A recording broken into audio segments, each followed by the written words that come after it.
God, today as the session opens, we pray that your presence will be before us and everyone who serves in the decision-making process of our city. We pray for direction which will lead our city to be strong and unified. May we continue the legacy of our founders.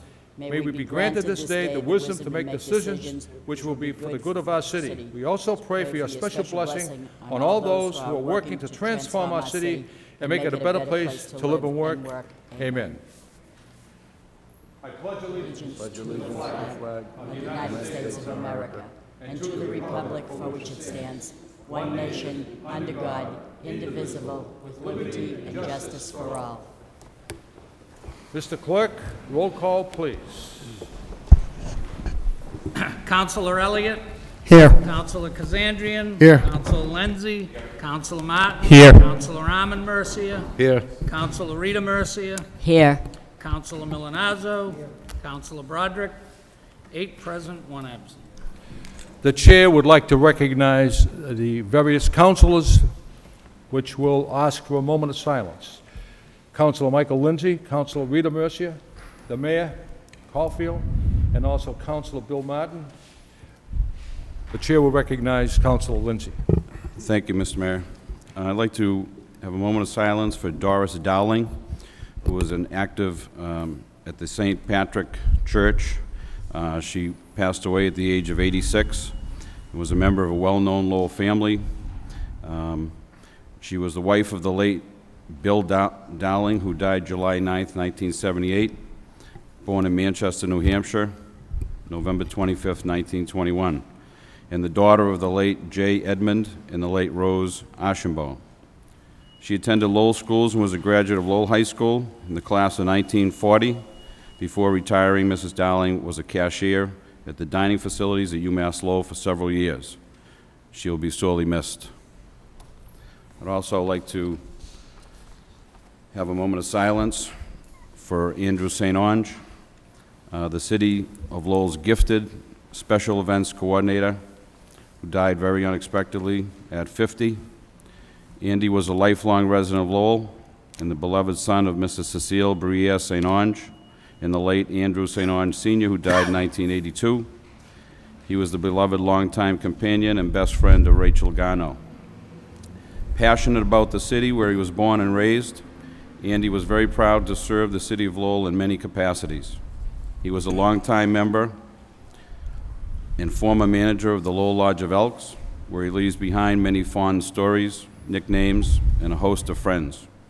He was an icon at the Lowell YMCA. Andy recorded his first ever hole-in-one at Mount Pleasant Golf Club last year.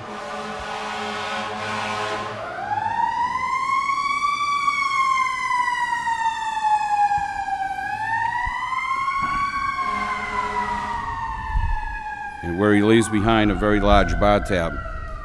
He became a justice of the peace so he could marry his niece, Lindsay St. Onge Allen. He successfully lobbied for the dedication of Briere Square in Centerville, honoring 3 generations of his relatives who served in the U.S. Armed Forces. He is also survived by his sister and brother-in-law, Cecile St. Onge and William Coster of Pelham, 2 brothers and a sister-in-law, Richard and Christine St. Onge of Chelmsford, and Gerard St. Onge of Lowell. Several nieces, Lindsay Allen and her husband Charles, Christina Costa, Sarah St. Onge, niece and godchild Melissa Costa, and also his godson Thomas Briere. 2 great nieces, Maria Rodriguez Costa and Adriana Rose Joyce. He also leaves his godmother Ruth Lombard and Rachel's parents, James and Constance Cozy of Dracut.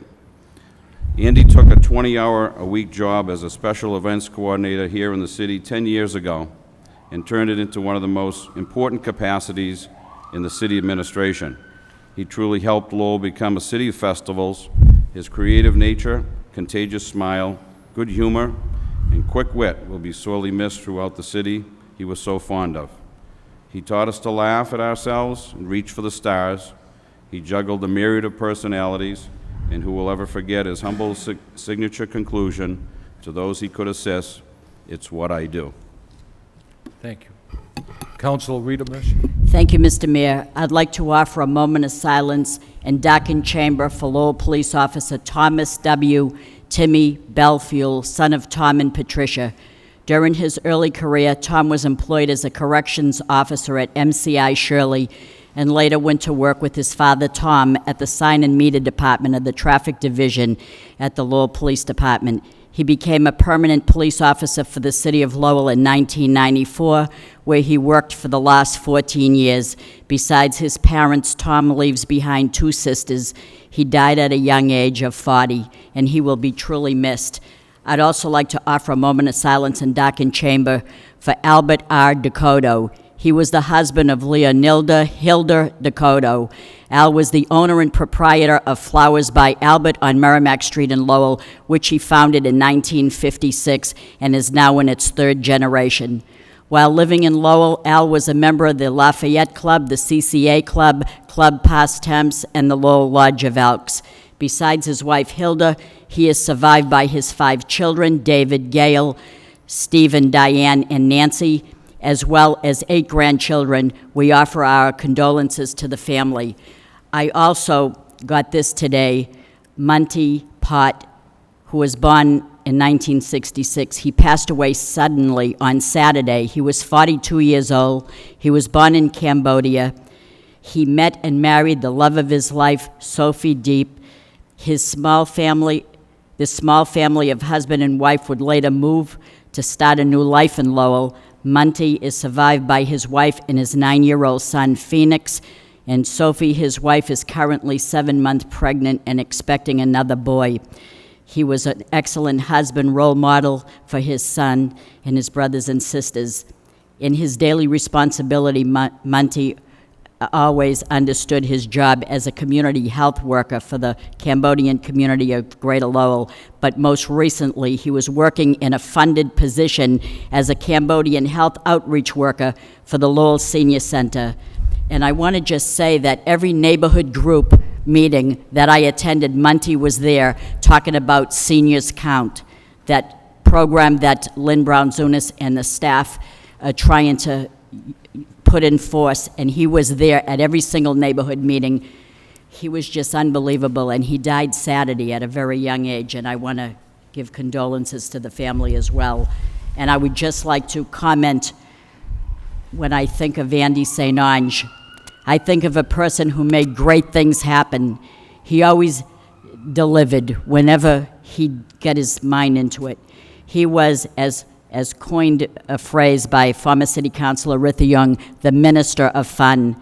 In fact, he himself was a special event, in my opinion. I want to also thank all the City of Lowell employees who formed an honor guard on both sides of the street as the hearse slowly drove Andy by City Hall. This moved me to tears, and it gave Andy the love that he showed to all of us. Former city manager John Cox was quoted in the paper as saying, the last words Andy said to him was, "I love you." Those were the same last words he said to me as well. Andy, we'll miss you because we loved you. Rest in peace, my friend. Thank you. Councilor Mott. Thank you, Mr. Mayor. I offer a moment of silence for Constance Durkin. At the last meeting, I had requested a moment of silence for her husband, Paul, and Connie died in the interim between the last meeting and this meeting. She had suffered illness for many years, and I know her husband, Paul, was devoted to her until almost the very, very end. But she was a pillar, like her husband, in the Sacred Heart community, survived by her 2 children, Mike and Connie, and certainly will be missed by her family and those who counted on her for support in that neighborhood. Thank you, Councilor. And the mayor would like to offer a moment of silence for John Zunis, devoted, dedicated husband, brother of William Zunis, Veterans Representative in the town of Dracut, brother-in-law of Lynn Brown-Zunis, Council on Aging Director. Mr. Zunis served his country, his community, with much pride and much distinction. Let us all rise with darkened chambers and pay respects to these wonderful people.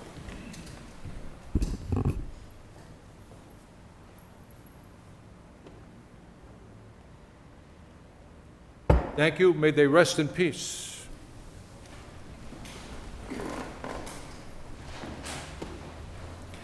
Moving on with the agenda, I would like to recognize Karen Bell from JAMBA, Jackson, Appleton, Middlesex Business Residents Association, to promote the JAMBA early garage sale. Karen? Thank you, Mr. Mayor, City Councilors, and Mr. Manager. I would like to thank especially our City Councilor Rita Mercier, who we all know as the champion of garage sales in Lowell, for being our honorary chairperson. I'm sure a lot of you have seen Rita's face up on the posters. It's not just in the post office, it's around throughout Lowell. And the caricature was done by Bill Bradbury from the Lowell Sun. And I think he did a creditable job, but as we can see, he gave you blue eyes, Rita, not the green. Sorry about that. We are having the early garage sale, and I would like to put you all at ease. We are not really selling the garage out from under you. You've worked very hard and long to get the garage built in Lowell, and in that Jackson, Appleton, Middlesex district. We have been applauding you as city councilors for a number of years because you took that painful step and you were reviled and over the radio, over almost every single week in the Lowell Sun. Everybody said, why would they do such a thing? Well, now we see why, don't we? The neighborhood is actually going through a revival. Strange. That's exactly what you predicted would happen. One of the things that the Jackson Appleton Middlesex Business and Residents Association here on, and I'll call it JAMBA, has been set out to do is to create a better neighborhood. We have several things that we have done over the past 4 years. We had a very successful jamboree and great party on top of the early garage, and thanks to our mayor, Bud Caulfield, that was very successful. And we are now having our garage sale. The garage sale is actually a fundraiser, but it's a fundraiser that I think can be used by everyone in Lowell to have a good time. The fundraiser is set out to actually sell or lease space around the early garage on Marston Street and down Jackson Street so that the apartment dwellers and condo dwellers who don't have their own garage, they don't have their own yard, but they still have their stuff that they want to get rid of, they have an opportunity to get rid of it. It's a good way to invite people down into the neighborhood, to let the neighbors in other parts of the city see how what a great creative and entrepreneurial spot we have become, so they can come down and buy all of our stuff. So it's the best way of recycling that we have. Sell it at a garage sale. We're keeping the price low, and it's $1 per linear foot. And we are happy to announce that the Friends of the Lowell Senior Center, and I don't know if I got that name right, but thanks to Lynn Brown-Zunas, they will be giving us tables that we will then rent, and the money for the rental of the tables will go back to the senior center. I think they're looking to get more and more money to be able to afford their bus. So all in all, this is typical of Lowell. It's a bunch of people who are setting out to do something that's fun, something that's creative, something that earns a little money. And I'd like to tell you very quickly where that money is going. The money that we raise over this time is going for the betterment of the neighborhood in several ways. The city has offered us space to make into green and hardscape space, which is, thank you for the city to do that, but then we will take care of it. We are also starting on a neighborhood-wide security system. The DVR systems that they have available now are just incredible. We already have one at the garage. There's one at the sheriff's office where Rita works. They have one at the bank. We're going to then start expanding with our own DVR system that will be owned by the neighborhood, but will be able to then be used by police, for us to be able to see our buildings when we're at home, so that it will be easy to monitor. We will become a neighborhood that will be looked at as the safest place to visit in the city, I am sure. And last but not least at all, we are going to be founding a workforce development program. And that workforce development program is going to try to take some of our homeless people who are down on their luck, not those who just want to stay down on their luck, but those who would like a little step up. We're going to start training them to, number one, wash windows, and then go out around this city and get all of your windows clean. So we'll be knocking on businesses' doors and saying, how would you like to get into our program, and we'll get your windows washed. So lots of things happening, and I would especially like, again, to thank Rita. All of you out there, come down and see us, and that's on Saturday, September 20th, 10 a.m. to 2 p.m. at the Early Garage, which is, of course, as you all know, right on Middlesex Street. So join us, and there are still spaces available for those of you who would like to join us and sell your stuff. Thank you. Thank you, Karen. Thank you very much. And now moving on with the agenda, it's a pleasure to recognize Lynn Brown-Zunas, Director of the Lowell Senior Center, to promote Senior Benefits Expo. Lynn? Thank you, Mayor.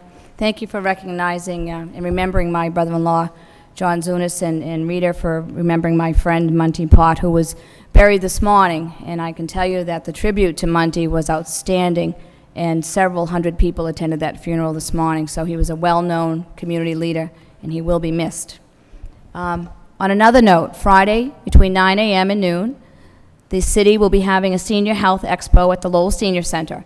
We are very honored that the state chose the Senior Center as one of the 9 regional locations for a senior summit of sorts. We will have representatives from every state agency at the Senior Center. Secretary Mike Fester has invited all of his colleagues at the State House to come and join him, whether it be a question about food stamps, Medicare, Medicaid, fuel assistance, prescriptions, pharmacy options.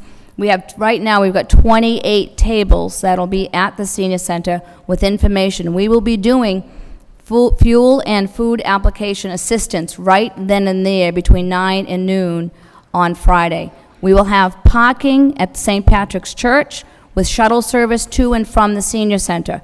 So if you're coming down to the Senior Center on that day, good idea to park at St. Patrick's Church, and we will have a shuttle that will continually take people over to the Senior Center, because we do expect a lot of people to attend this. And it's at 9 o'clock on Friday until noon, and it'll be free lunch, free breakfast, continental breakfast, walk around to both floors of the Senior Center, and it's a one-stop shop to get all the services that seniors, and particularly family members of seniors, may need to know or have access to. So certainly the community is welcome to attend, and that's this Friday, Senior Benefits Expo from 9 to noon. Thank you, Lynn. You're welcome. I'll be there. Thank you. Okay. Moving on with the agenda, I'll now entertain a motion to accept the minutes of the last meeting and place them on file by Council Rita Mercer, seconded by Council Milonazo. All in favor signify by saying aye. Any opposed? The minutes have been accepted and placed on file. Communications for Manager Lynch. Anyone who'd like to discuss? Council Broderick. Thank you, Mr. Mayor. In the packet, there was a notice of another round of the best retail practices. I think it's been done before and it was very successful. Just want to make sure that we announce it to everybody. It's for downtown primarily. That's correct, although we do also make it available to other retail establishments here in the city. This program that we developed is an outgrowth of the downtown summit that we had. One of the issues that was raised was trying to provide some assistance to some of our retail businesses, again, particularly in the downtown area. We got quite a showing the last time we offered this back in the spring. As it's described here, we provide a presentation, the workshop for the businesses, and then we pick on a first come first served basis 6 stores that will actually go out and help them with various improvements to help them make their stores more attractive and more successful. And we think that this is part of our overall economic development strategy that has proven, as I say, quite successful. The workshop is going to be offered Tuesday, September 16th from 6:30 to 8:30 p.m. At the Morse Federal Building at 50 East Merrimack Street, and certainly encourage all retail businesses in the community to attend and take advantage of this great program. Did we send something out to them? Any type of mailer or anything? Adam, do you know if we did send something out to the businesses? Great. We also got a notice in our packet, or a letter from you, Mr. Manager, I believe, about the contract, SMG contract. Yes. And is that going to be coming forward for a vote? Let me pass that over. No, they will not be coming to the council vote because it's only a 2-year agreement. Okay. Thank you. Anyway, Yeah. Council Rita Mercier? I think it's, if I may, Mr. Mayor, Mr. if I may Manager, just, in reference to that, in the correspondence is in all the packets for all the city councilors, but just to the public watching and certainly the public here, I think that there are, the arena continues to present some challenges to the city, but I think that, and challenges that we're trying to work on, as Councilor Kazanjian certainly is well aware as chairman of that subcommittee, and he and I have had a chance to speak about this on a number of occasions. I think this particular contract is an improvement certainly over the last contract. There's a decrease in the overall management fee. It's a relatively minor decrease, but a decrease nonetheless. But it also puts in place certain performance standards and reporting requirements that I think are going to be very important for the city, for the Arena Commission, the city administration, the city council to get a better handle on what is actually taking place there, where are the costs of operating that facility, where are the revenues coming from, and what are the actual bookings that are taking place far enough out in advance so that we have a better handle on that. So I think it's a good deal for the city. But it's still, the arena continues to be a challenge that we're working through on a number of levels, including, as I've indicated before, working with the university on a different type of arrangement looking out into the future. There's mention in here about you're getting quarterly reports. Could you also forward those to the council as well? Yes. And it's a 2-year renewable at the city's option? That's correct. Thank you. And I think that's important. It is at the city's option. Council Rita Mercier? Go ahead. Thank you, Mr. Mayor. I'd just like to also, I know that people are doing their job, but I think when they do an outstanding job and they do something that goes above and beyond, I'm very aware of it, and I'd like to compliment the efforts and the tenacity of Assistant City Solicitor Kimberly McMahon, as well as our very own City Solicitor Christine O'Connor in defending a complicated lawsuit to the positive, and the numerous and current staff members of the DPD who played a significant role in addressing this complicated issue in the litigation over the past decade as well. It's been going on and on with the reinvention at Julian Steel, and this settlement agreement will allow the city to resume our efforts now and continue where we would have probably been at a standstill. And it's something to go forward with plans and things to make it a better city, but when you have litigations, it kind of makes you, drawn back. So thank you for all your efforts. I wanted to say that. Thank you. Manager Lynch? If I may, Mr. Mayor, thank you, Councilor, for your comments regarding the efforts of the Law Department. I would like to echo those. I think both Kimberly and Christine did an excellent job in this matter, as well as a number of other matters I know that the Council is aware of that we've settled recently, resolved after numerous years of these sitting, waiting for appropriate action. I'm It's sure really- relieved of one of them. I'll tell you that. It's been a real priority of the administration to try to clear these matters up and put these issues behind us, and this is an important one moving forward. The best law office north of Boston. Council Kazanjian? Thank you, Mr. Mayor. This is to the manager regarding the arena.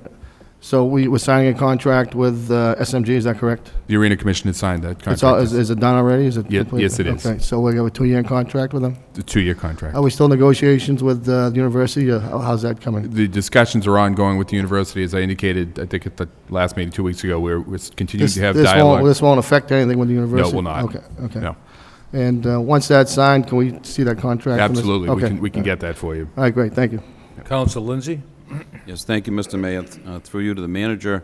I also noticed it said that SMG would provide the bookings, information, month-to-month bookings. That's Is that correct. something we could expect to see in our packet or on a monthly basis? We'll be getting that out to the council as a communication as well, yes. Okay. Thank you. Council Elliott? Thank you, Mr. Manager, Mr. Mayor. Through you to the city manager. Mr. Manager, I know that the much-anticipated bridge closings that started or took effect on August 25th, I've received, like I'm sure many of my colleagues, many calls and many concerns and complaints with traffic congestion, Can you tell me, can you give me an update? I mean, something does need to be done. It's affecting all the neighborhoods. I think particularly people in Pawtuckaville and Centerville that try to cross the bridge for, really basic services on a daily basis. I know it's very difficult to close a bridge. I know that 30,000 cars have to go somewhere.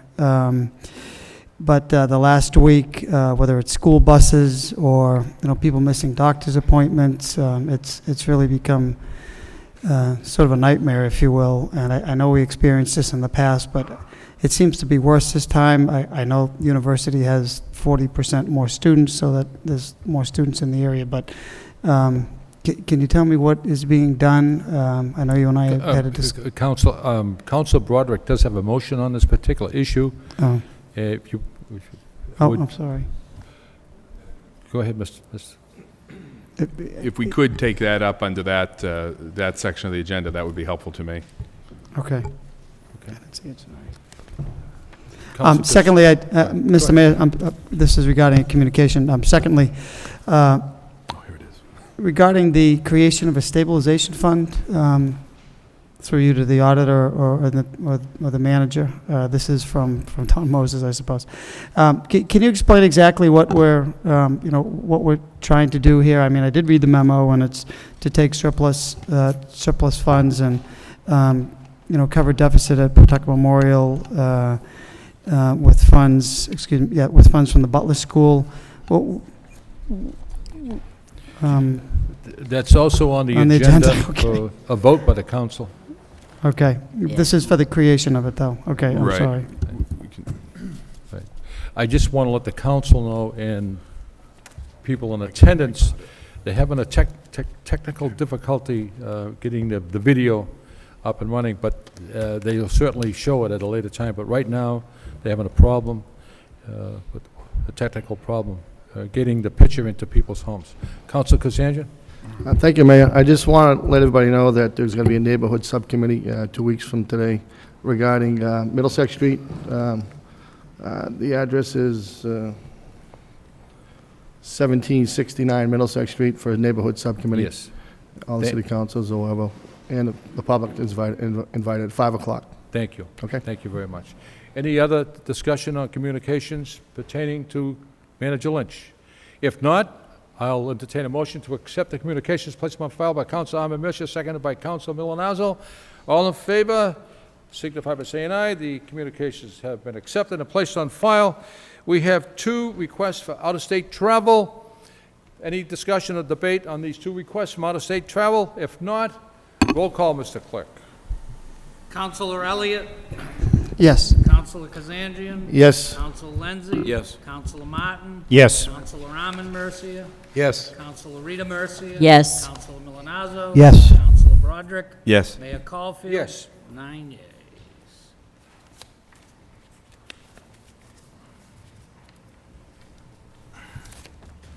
Moving on with the agenda, order to purchase police cars for the City of Lowell Police Department, ordered by the City Council of the City of Lowell as follows: that the amount of $126,625 be transferred from leasing vehicles account number 021041554, as more fully described in attachment A, to police cars account number 0210417 in attachment A, second reading by title. To purchase police cars for the City of Lowell Department, it is ordered that the amount of $126,625 be transferred from leasing vehicles account to police cars account. Discussion, debate. Councilor Yes. Rita Mercia. Thank you, Mr. Mayor. Through you to the city manager. Mr. Manager, how many cruisers will we be, and we're not leasing them, we're buying them, and how many will we be buying?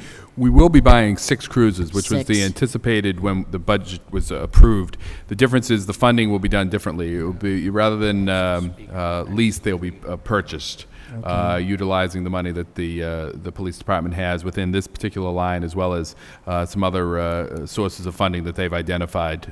Their preference here, after consideration and pricing these out, was to take full ownership immediately rather than doing it through a financing, through a leasing. Okay, thank you. Thank you, Mayor. The reason for this is saving money, is that correct, or is this a better way? It's not so much saving money in the short term. It's issues of warranty. They have identified as being preferable through ownership as opposed to leasing, because of the coverage that they would receive. What's the lifespan of a cruiser? Is it 2 or 3 years, pretty much? Typically 2, 3, 4 years tops, which is why one of the reasons we don't really bond for those. The other issue is that as cruisers go through the cycle, they're frontline cruisers, and then they go to more secondary uses over time, and then eventually they can be transferred into other departments or auctioned off for additional revenue coming back into the city. Any other, Councilor Miller? Mayor, thank you, through you to the city manager. Has the Housing Authority been buying cruises as they've done in the past? I know through their crime program, they in the past have bought cruises for the city. Have they done that as of late? They haven't done it in the recent past that Okay. I'm aware of. Thank you. Any other discussion, debate on this particular issue? If none, roll call. Councilor Elliott?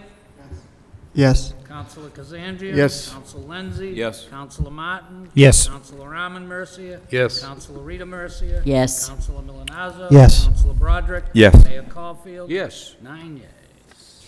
We will now go into the segment of public hearings on our agenda, and those people wishing to speak on an article, whether you are in favor or in opposition, you have 5 minutes or less to address the council, and hopefully we'll answer all your concerns. Before I open up the public hearing on the trash and refuge, I would like to give Manager Lynch an opportunity to show a segment here on the screen, and it will probably answer a lot of your questions and concerns. Manager Lynch? Thank you, Mr. Mayor and members of the council. The purpose of making this presentation to the council tonight and to the public that's here, as well as the council that is watching from home, is to basically summarize the work that the city council and the administration have made over the course of the last several months to try to address the solid waste issues facing the city. And hopefully give everyone a sense of what the actual program consists of and what the rationale is behind the program being developed as the City Council grapple with this issue, as I say, over the last few months. And hopefully this will work.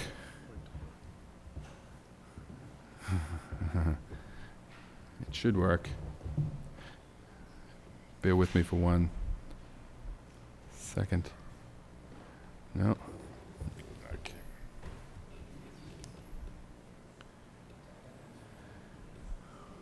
Technology is a wonderful thing when it actually works. When you know how to use it, exactly. We can just... There you go. Okay. Just in terms of the purpose, the goal that we were trying to achieve is to reach the management goals of waste reduction, increased recycling, control of waste disposal costs. That was the goals that we established when we began working on this. The specific solid waste issues that we had were the escalating cost of solid waste not keeping pace with revenues, and I'll have a graph that will show that to you a little bit in a little bit different form. But essentially in FY07, there was a $4.5 million revenue gap. That gap being the difference between what it cost to dispose of the city's solid waste and the actual revenue that we brought in. For many of you, you're familiar certainly with the history here in the city, that at one point in time the revenue that was gained through the solid waste fee covered the entire cost of a solid waste disposal. Over time, that revenue coming in has not kept pace with the cost of disposing of that solid waste. A variety of reasons for this, mostly tied to just the cost of getting rid of it. At one point in time, trash was, at the burn facilities that we send the trash to was being disposed of at some $40 a ton. It's now up about $72 a ton.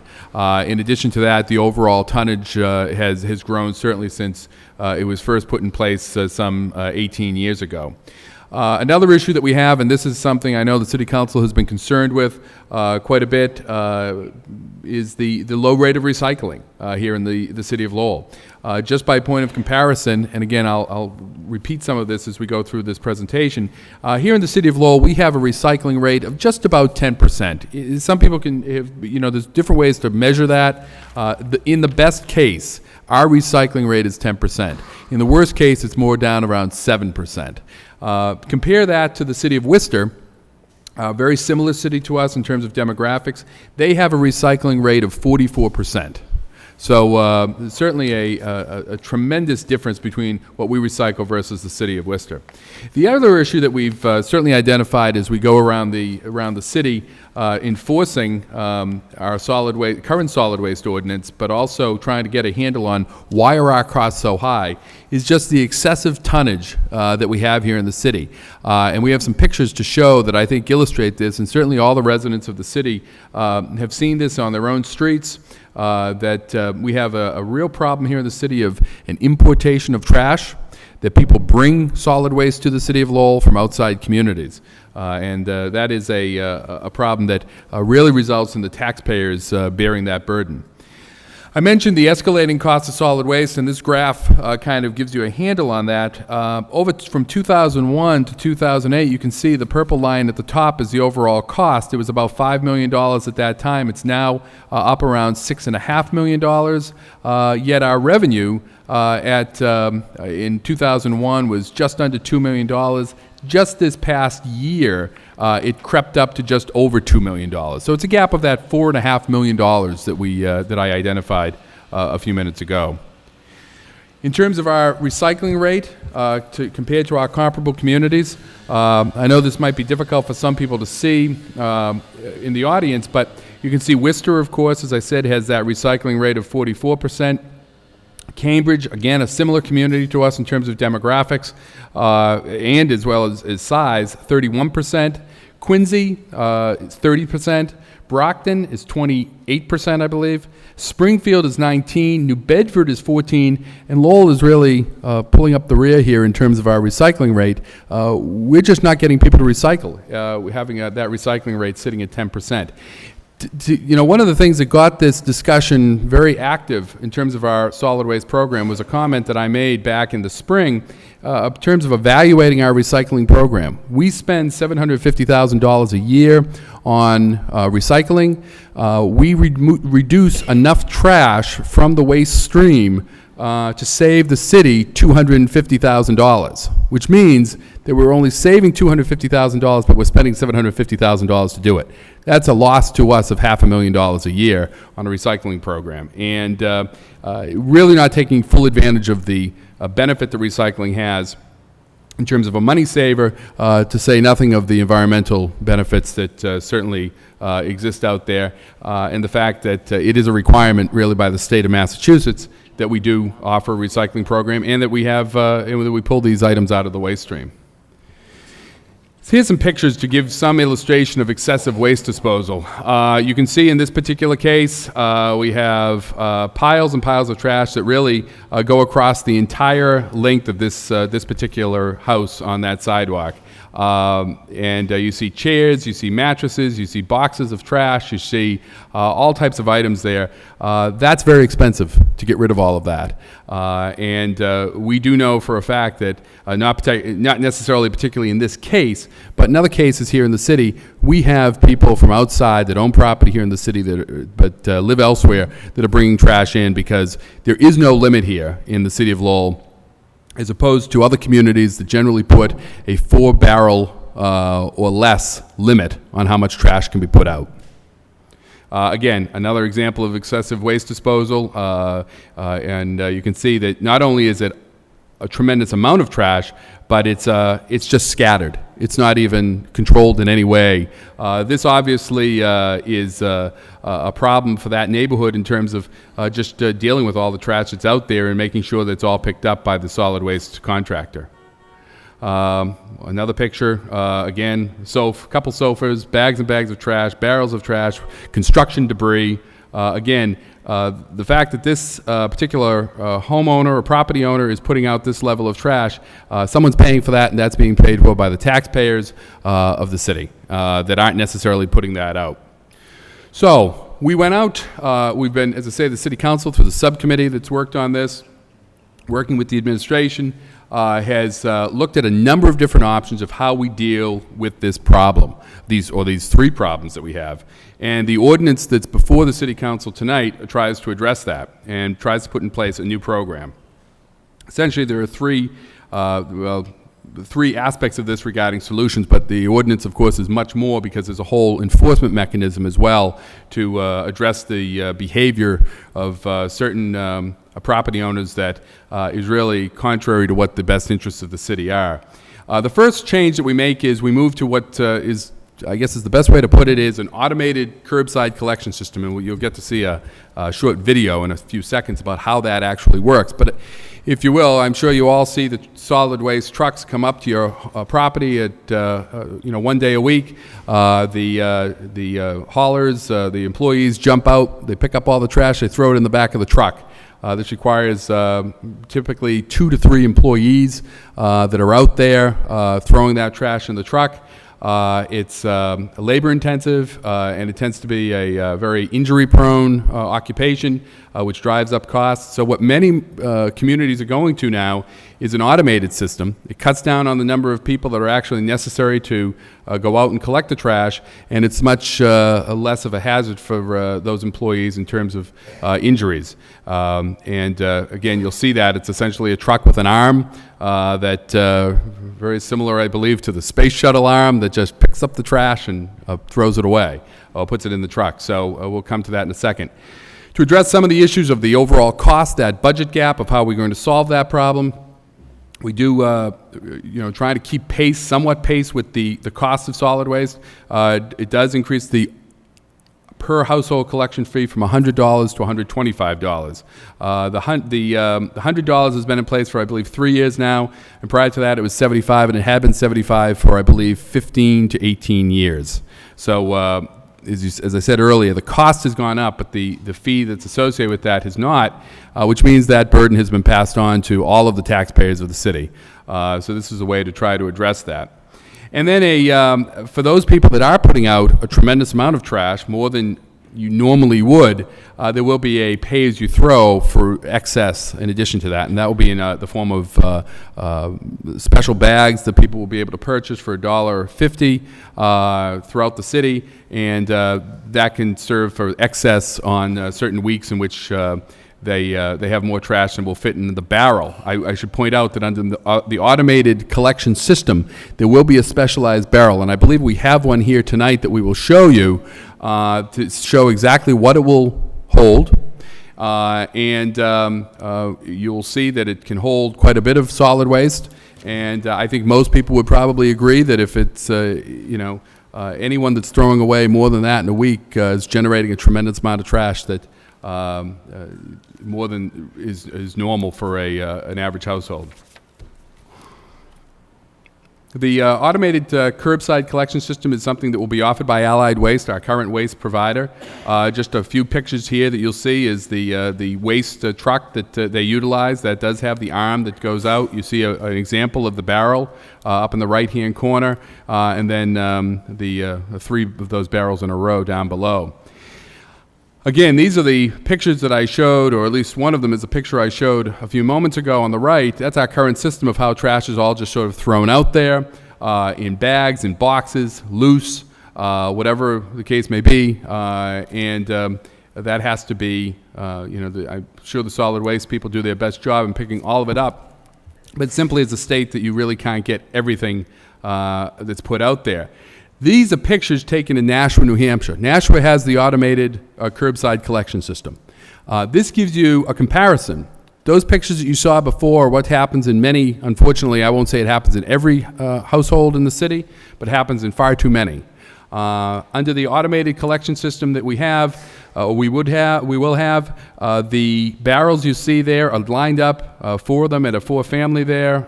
You see on the right-hand side, the barrels lined up very neatly with the recycling behind it, so that those, and it's all, again, a very neat system, and it's certainly a way to control how much trash is put out there. This is the video of how it works. This is the side loader used in Tingsboro. I'll warn you that this particular truck driver, this was his first day on the job with this device.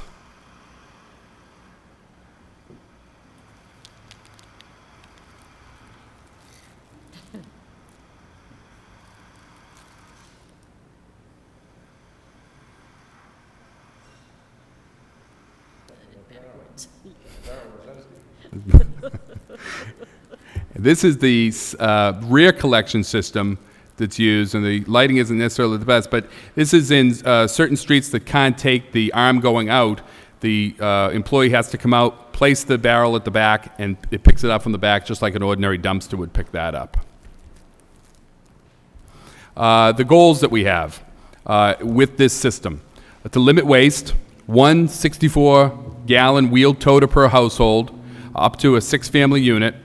There will be a system put in place very similar to other communities around us. And again, this is another difference between Lowell and every other community around us, and why so much trash ends up here, is in other communities, white goods and bulk items, you have to make special arrangements and pay for those.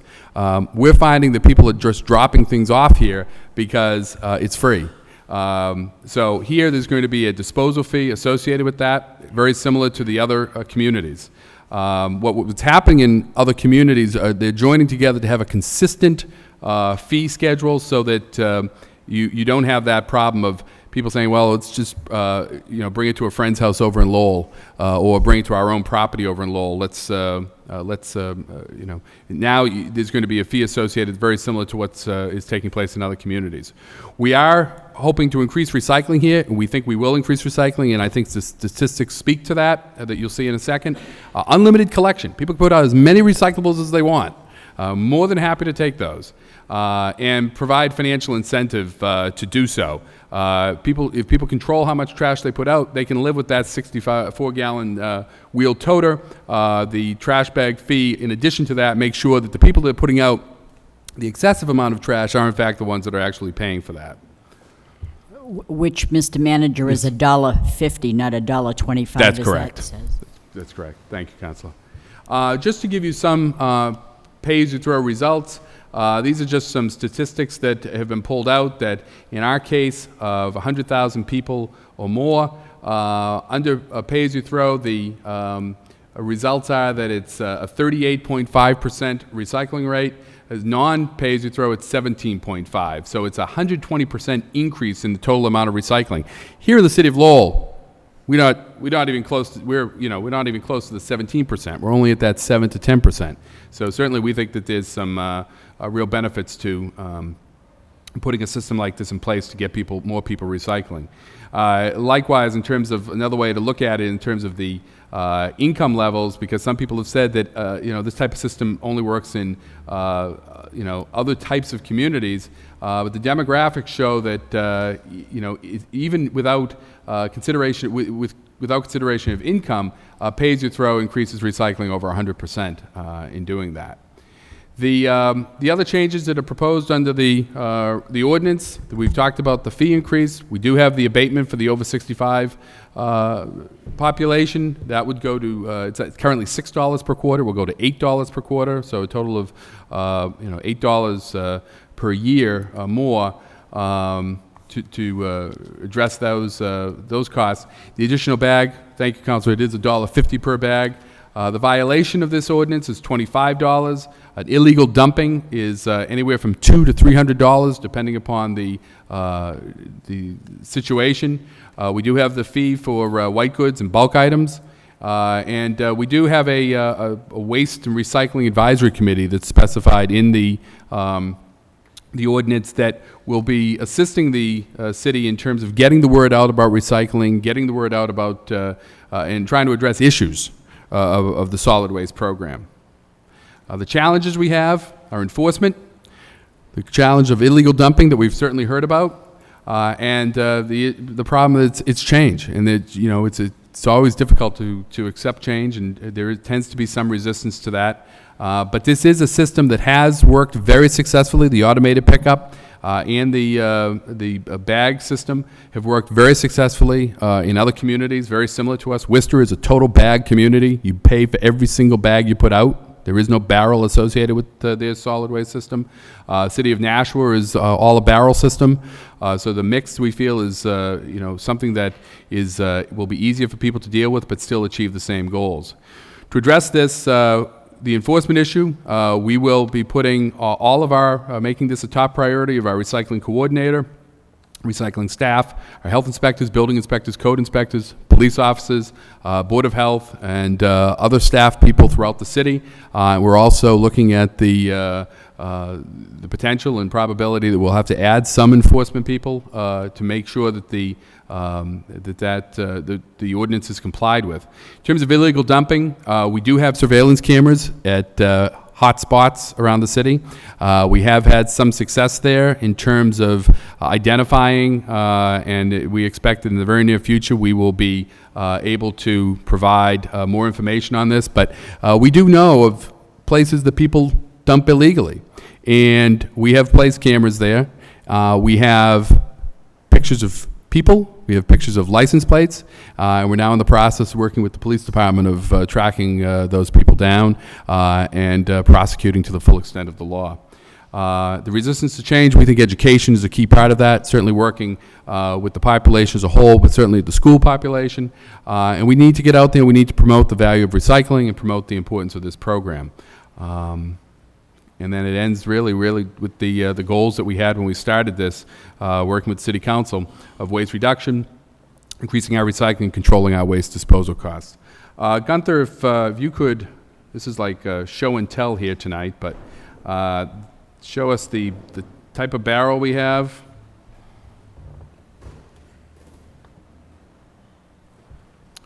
You can see this is the barrel that people have, and Gunther is going to show us how many bags of trash he can place in a barrel.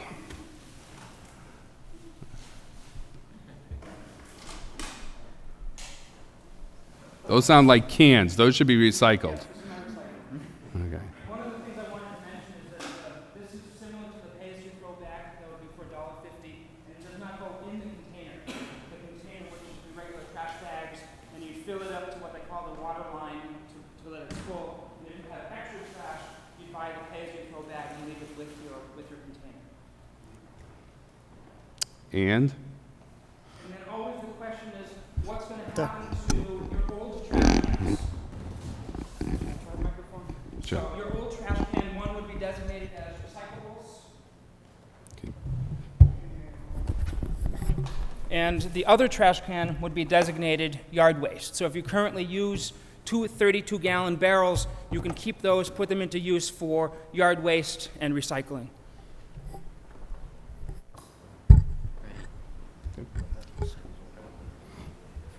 That completes our presentation, Mr. Mayor.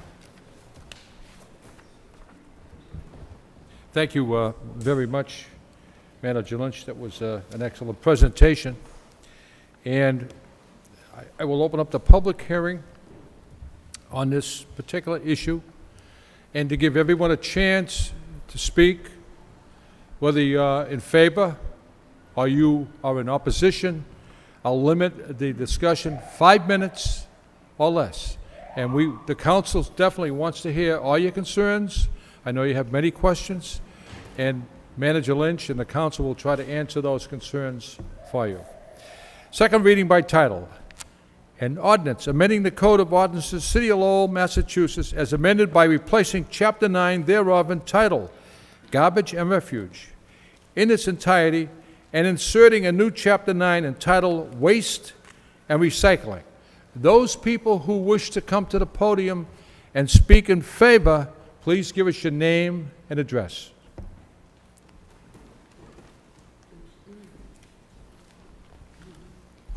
My name is Joanne Keegan. I reside at 67 Rayner Street here in the city.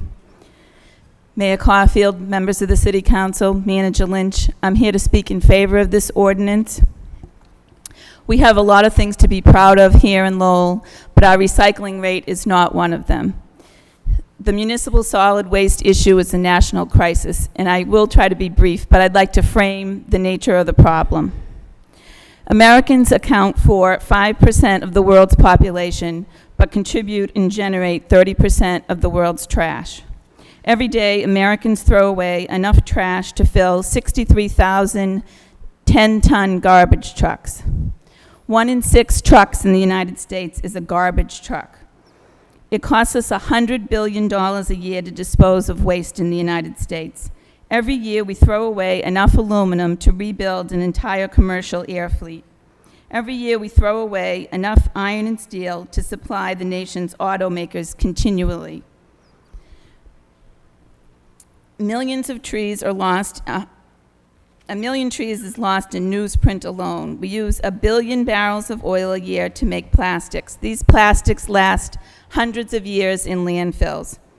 We use 4 million plastic bottles an hour, and only 1 in 4 of those plastic bottles ever is recycled. We have some complex environmental issues in the country, and sometimes people feel that they can't make a difference locally. But I believe through this ordinance we can get involved in waste reduction and recycling. If we all recycled just the Sunday newspaper, we could save 500,000 trees a week.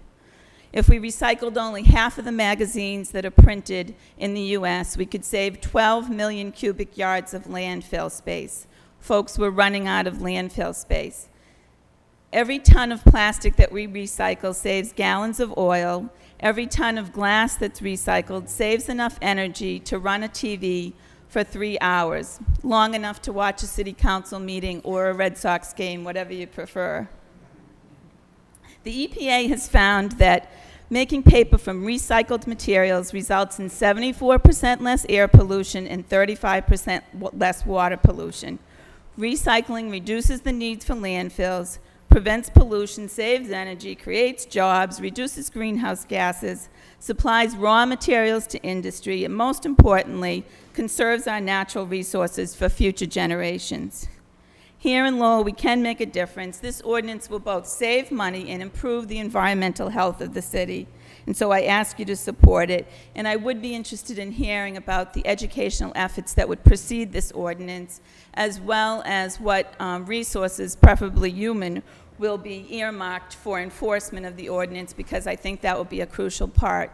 I will mention that the Board of Health is interested in developing a parallel ordinance that would work with private trash pickup. And I thank you for your time. Thank you. Speak in favor. In favor. Mayor Caulfield, members of the City Council, I am Stephen Green. I reside at 181 Market Street, and I want to provide my strong support for this ordinance and program. I want to remind everybody, that recycling is the law in Massachusetts. It's not well enforced, but it is the law, and it is illegal to dispose of recyclable materials in landfills, transfer stations, or in incinerators. But there's another thing. Just because we have an abysmal recycling rate doesn't mean we cannot be very successful when we turn that around. We're right now spending $72 per ton to dispose of trash. A lot of that trash contains recyclables. There are many communities here in Massachusetts that are getting $30 a ton for the recyclable materials. Oh my goodness. We're just spending a lot of money to throw a resource away that's completely, we're wasting money. We're wasting taxpayers' money as well as the people who are paying the $125 for this service. So I want to speak in favor. I think it's an important issue for the city to undertake. And, we looked at Worcester with a 44% recycling rate. Well, San Francisco has a 66% recycling rate. So it can be done, and people can save a lot, and we can do a lot to save the environment, but also to save ourselves money through recycling. And the ordinances are a small price to pay for getting the people who aren't recycling to do the right thing. Thank you. Thank you. To speak in favor? Mr. Mayor, members of the council, Mr. Manager, my name is Mark Goldman, 58 Oakland Street, Lowell, Mass. Also wish to be recorded in favor of this. And I hope that, and I'm not sure if I heard anything mentioned tonight about the multi-units, those that are over 6 units, the big apartment complexes, the book mills, mass mills. That also needs to be addressed too. So, and I'm glad at least to see that the illegal dumping issue is going to be almost put to a stop once and for all. It's long overdue. Thank you very much. Thank you. Ma'am?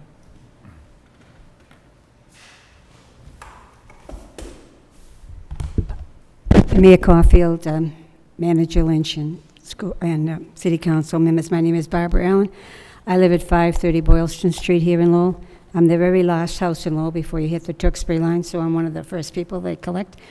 Recycling is a very important thing in my house. There's only 2 members. I think probably we recycle more in my house than anybody else on the street from here to Roger Street. Okay, everything is recycled. Everything that comes into the house has an emblem of the recycle goes in it, whether it's glass, bottles, plastic, cardboard, newspaper. I shred paper, junk mail, magazines, and as I said, anything. And I'm very much in favor, even though the cost of it is going up as far as the $100 going up to with the increase.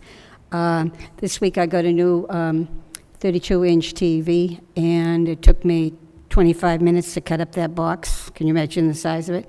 With the box cutter, and I don't do too bad considering I'm on a cane. I spoke to Mr. Lynch, and I'll come up when I'm up again for something against one of the things that's coming. I think Mr. Lynch remembers me talking to him. But I'm very much in favor of this recycling. There's no need for it. I talked to someone who lives in Woburn, and they're in a worse shape than we are. Believe me, people only recycle paper down there. Thank you. Thank you. Speak in favor? Go ahead. Good evening, Mayor, Manager Lynch, and City Council. My name is Judy Signorello, and I live at 110 Westview Road. I'm a recent returnee to Lowell after many, many years being away, and I must say I was horrified by those pictures there. Is it all right? Is it acceptable that I would ask you a question at this point relative to some of the issues? Sure. Okay. This is what it's all about. All right. I was not clear when people say the rate of recycling is 7 to 10%. Does that mean the rate of trash that's recycled, or does that mean the number of people who are recycling? That speaks to the amount of waste that's recycled. The amount of waste? Yes. Okay. All right, I got that. All right. Are there any current illegal dumping fees within the city? Is there anything in place currently? Yes, there are some fines already on the books, and this has been an issue that we've had throughout the city, and we continue to grapple with that. I think Mr. Goldman spoke to dealing with the constant or long-term problem of illegal dumping, and again, it is a priority of ours, and it's going to become an even greater priority with this new system. So there is some because the fees will be going up, or the fines, I should say, will be going up, but also the ability through this system to allocate more resources to go after those people that are doing the illegal dumping is what's, I think, will make an important change. Okay. It is, I believe, a matter of education and promotion. I like to believe that if people know what they're doing, if people realize how they're impacting the environment, then they'll change the way they do things. And I'm certainly, my family and I are very much in favor of this. Okay. Thank you. Thank you. I think the gentleman in the corner over here would like to come to the podium. My name's Bob Pearsall, resident of the city for about 60 years. I had the pleasure back in 2001 and 2 to work on the city comprehensive master plan, the UMass, Lowell, Dave Turcott, and Hal Salzman. And I had some major concerns that I needed to hear, and I don't believe I didn't, at the angle, I didn't catch everything up. So these are my major concerns, and I'm for it, by the way. Fines, are they adequate? How are we going to monitor and enforce this? are we and how are we going to educate the public? Because these are some changes they don't even comply with today. Okay. How are we going to handle large apartment complexes, building condo complexes? Are we just, today I think, are only implementing and we're getting compliance with small homes and apartment buildings? I don't know how those are handled. I'd like to hear how we handle those. And what's the goal?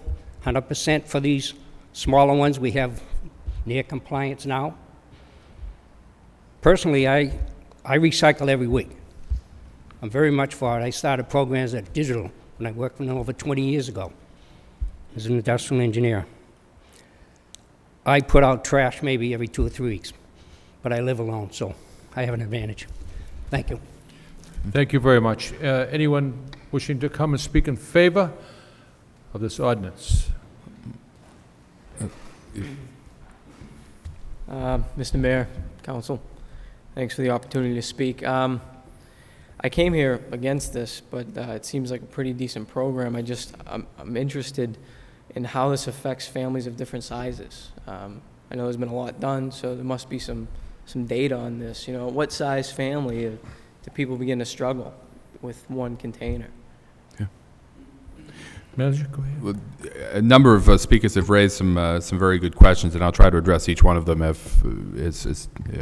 or a little bit later. But in terms of this particular question, this particular barrel is the one that's designed basically for a family of 4. Okay. And this is what has been rolled out in, you know, as I say, almost every other community that we've looked at. Some actually have gone a little bit smaller. Very few have gone to the 96 a gallon. So this essentially covers a family of 4.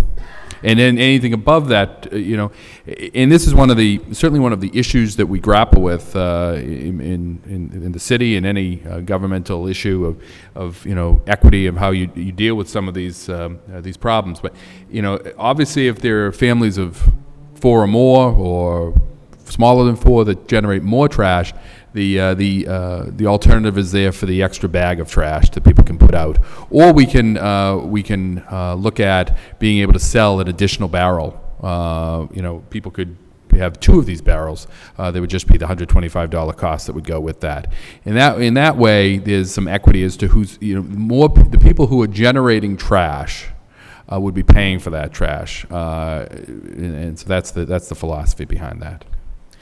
The other thing was just, it's nice to see that the city's taking an aggressive stand on recycling, but and I can see the plan for us, you know, the people of the city, but what is the city doing on their end to reduce their, you know, trash, their solid waste? You know? That's a great question. Has there been a plan there? Because, I mean, we're paying right now, but I mean, it would be nice to see the city lead by example on this one. Yep, I agree completely, and I would have to say that we're not doing enough. But we're working at that. We're planning on, we're putting systems in place. We've already put systems in place here in this building to over the course of the last 6 to 9 months for picking up all paper. All paper is recycled. If you come by here on it's a Friday, all of the paper is wheeled out and recycled.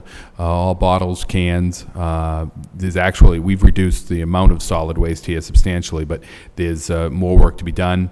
We need to put similar systems in place in all of our schools, but we take that as an important priority for us, important challenge for us. Can we see some mandates? I'm just, because, you know, the thing is that we're coming here first. Mm-hmm. If we can create more efficiencies at the city level before asking more from the people, I mean, we've got additional fees for a baggage. It all makes sense. I'm not saying it doesn't make sense, but. Could we have your name and address, please? Yes, I'm sorry, Mayor. It's Neil Boissonneau, 100 Gilmore Street. Yeah, we have put mandates in here in the building in terms of requiring every department or every office to recycle. Again, you know, there are situations where people don't necessarily do it, but we have put that in place already. And again, I think we need to do that in all of our public facilities. That'd be great. All right. Thank you very much. Anyone wishing to come to the podium to speak in favor, please come forward. Give us your name and address. In favor? Anyone wishing to speak in favor? Good evening, Mr. Mayor. Ladies and gentlemen of the council, my name is Patrick O'Connor. I live at 38 Faux Street in the city of Lowell. And again, I read this ordinance. It has its pros and cons. I'm in the in favor mode because, I think for the most part it still serves a purpose. I am pretty much unhappy to the fact that, we're raising the fee again for this. What was it, 2 years ago or 3 years ago? We went from $75 to $100. Now it's $120, $125. When we get hit with water fees, our taxes go up. It's getting to the point, we're going to get a wastewater fee coming. That's coming, I'm hiking that. Mr. O'Connor, are you in favor of this? I'm on this ordinance, don't worry. It's about the fee, Mr. Mayor. That's all. We have to pay for all this, all right? That's all. Okay. Some of the questions I had were related to the cost of the trash. Now, according to the newspaper, there's 26,000 customers. Basically, we pay $1.25, that's, $100 now, that's $2.5 million. What I wanted to know is, what is the actual cost of the trash for just the residents, taking the city out of it and things like that? Do we have a number for that? That would actually, just for, even if it's ballpark. And I know you don't have to answer these things now, you can answer them after, because I have a number of questions relating to this ordinance. It's about $6.5 million total to do solid waste. In terms of what's non-residential, you're talking a few $100,000. But that's counting all your city. But that's what I'm saying. If you take out a few $100,000, then it's still in excess of $6 million. Okay, thank you for that. Just out of curiosity, I didn't see your whole presentation, and I wanted to know how many barrels we were actually going to get, and you answered that question through that there.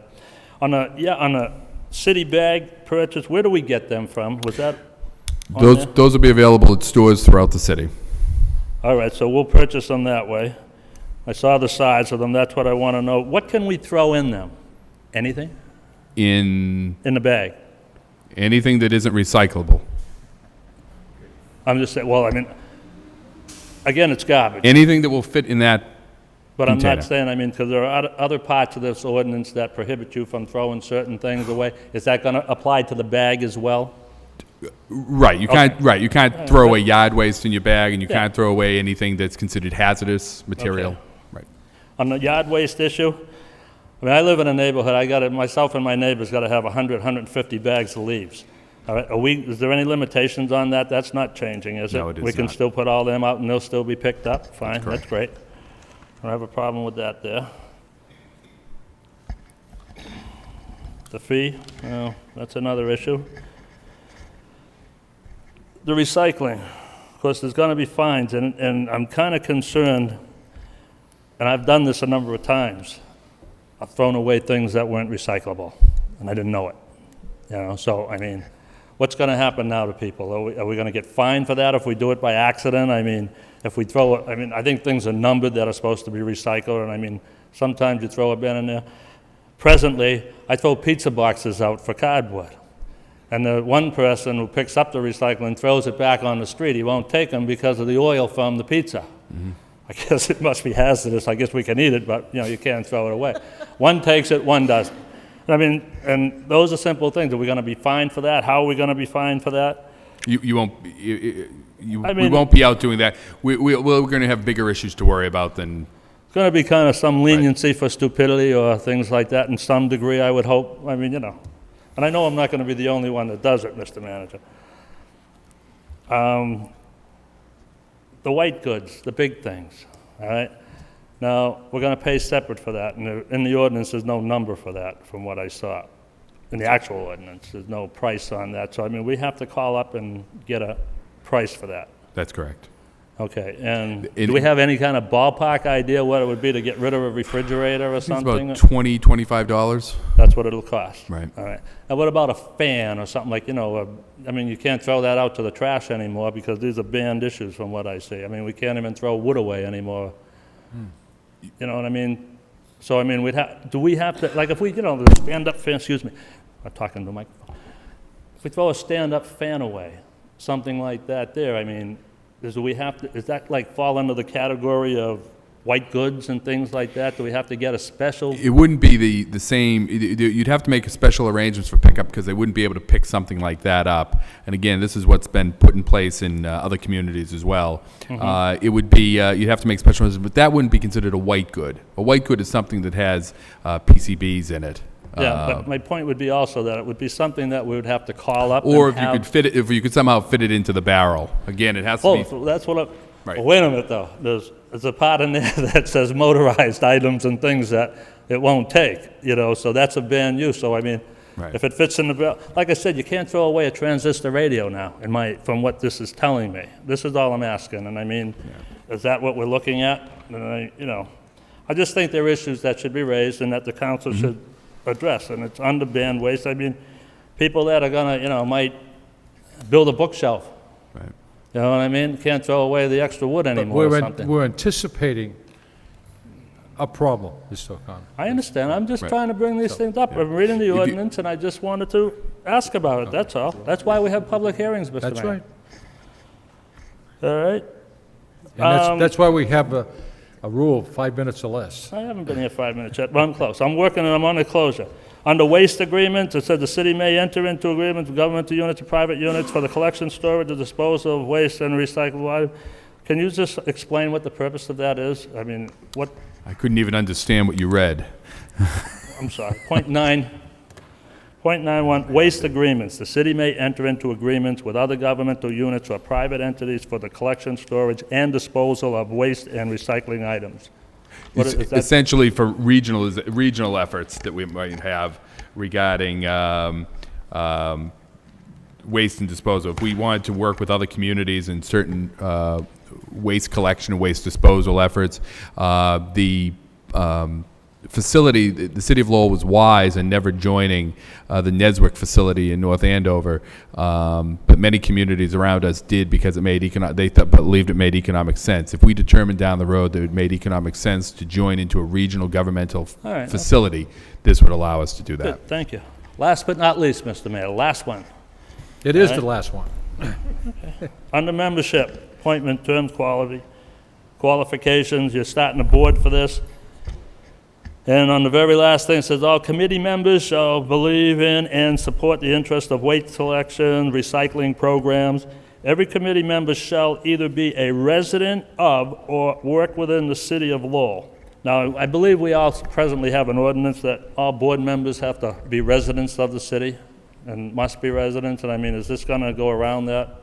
I mean, I don't know if somebody is actually, if someone just works here or someone that comes from another part is going to have a great interest in the city of Lowell. I'd rather think that we should keep it to the same thing. And that's all I have. Thank you. And I would only state that in that particular case, I think the thought was that if in partnership with the university or the community college, if they had expertise within that they could provide, particularly the Toxic Use Reduction Institute at the university, that could be drawn upon. Okay. Thank you, Mr. Mayor. Thank you, Mr. O'Connor. Anyone else wishing to speak in favor? In favor? In favor? If you'd like to speak in favor, address the podium, give us your name and address. In favor? In favor? That portion of the public hearing is closed. Those people wishing to speak in opposition, please give us your name and address, and you'll have 5 minutes or less to address the council.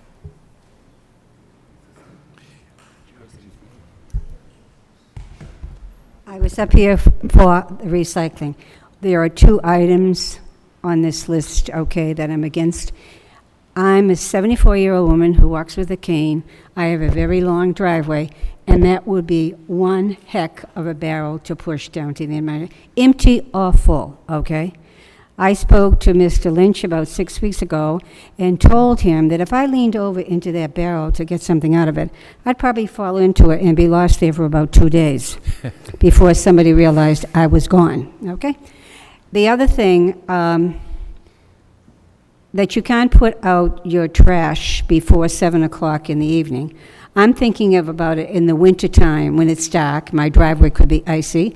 I could go right out with that barrel, right out to the street and be crushed by one of Baz Bain's trucks when they're going down for doing the sewer system.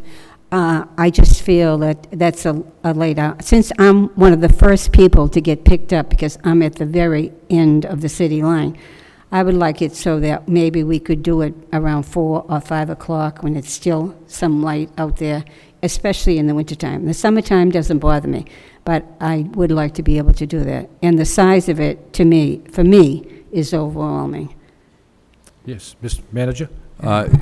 If I just in terms of the size, Gunther, we can arrange for smaller barrels as well, correct? Half of that size. Okay, that'll be wonderful. Right, I believe we talked, and I said I was going to work on that. And the time, I don't know whether you can do anything about the time as far as putting out the trash the night before, like at an earlier hour than 7 o'clock, especially in the winter months. That's an issue that we have in a number of neighborhoods around the city in terms of when people put out their trash and trying to enforce all that. But I'm sure we'll be able to let you put it out. Okay, because as I said, I'm at the end of the line, and I'm one of the first. I'm the first person that they pick up. You're the only person we're going to let do that. But thank you very much for listening. I know exactly where you live, too. Anyone else wishing to come to the podium and speak in opposition? Just give us your name and address, please. Good evening. My name's Joe Rodericks. I live at 91 Lowell Street in Centerville. When I first came here, I had a lot of questions. Some of them were answered favorably, some of them aren't. One that still bothers me quite a bit is the fact that you're working at a $4 million deficit. That's coming out of our property taxes. Even at, if you break it down, right now it's costing a resident $2 to have their garbage picked up. You can't even park at the Spinners game for that. It costs much more than that.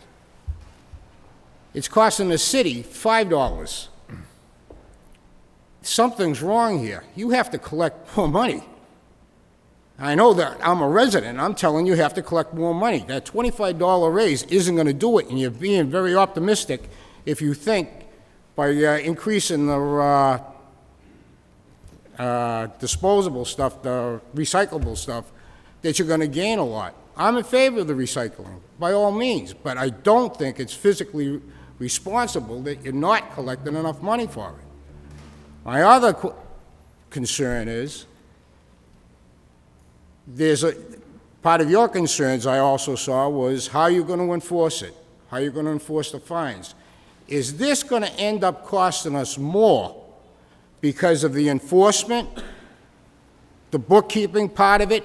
That little barrel there's got to cost $100. 26,000 residents is $2.6 million. Something's wrong. And I figured I'd better bring it up because it bothered me when I read it in the paper. They weren't quite accurate at all stuff.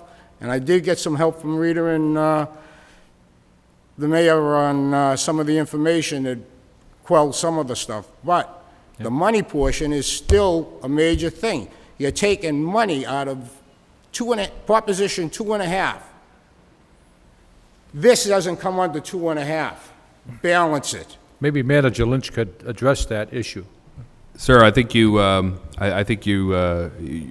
right on target, a number of your points, and it was one of the concerns. If you go back and even if you put up there the control of waste disposal costs, you're correct. And I think it was the first slide I showed. The gap between the amount of revenue we collect and the cost of the disposal is about a $4.5 million difference right now. We're trying to close that. To close it completely is very difficult to do because it would require a very large increase. What we're hoping is that, and there is an element of hope in this and an expectation that once people are limited on how much trash they can put out and have to pay for anything in addition to that, that they will recycle more. And we will see those recycling rates go up. That will help close that gap. Going up by the $125, essentially what we've done by going to the $125 and going to the $1.50 per bag is we've closed that $4.5 million gap to about a $2.5 million gap. We're also, a part of that is the increase in fee and the expectation of what it will do to recycling and the revenue that will be gained from the bag. The other part of closing this gap is that the automated system is less expensive than the system that we currently have in place. There's less employees on each truck, and there's less injuries, which obviously have a cost to the solid waste hauler. So we do see savings there. The cost that we have to provide this system, put this system in place by Allied Waste, includes the cost of the barrels, amortized out over 5 years, at which time those barrels are expected to have a 10-year life, and they will replace any barrel that gets damaged for us. So after that point in time, the cost drops significantly because you won't have to amortize those costs within that budget. But I share your concerns regarding the gap there, because you're right. There was another, Mr. O'Connor, I believe, mentioned the cost of the fee going up. Either the fee goes up or people are paying for it out of their taxes. It's being paid by somebody, somehow. And But the thing is, with it coming out of our property taxes, it takes away from the schools, public correct. safety, and everything else. People generate trash. I don't care if it's an infant with a diaper or an old man with a diaper. They generate trash.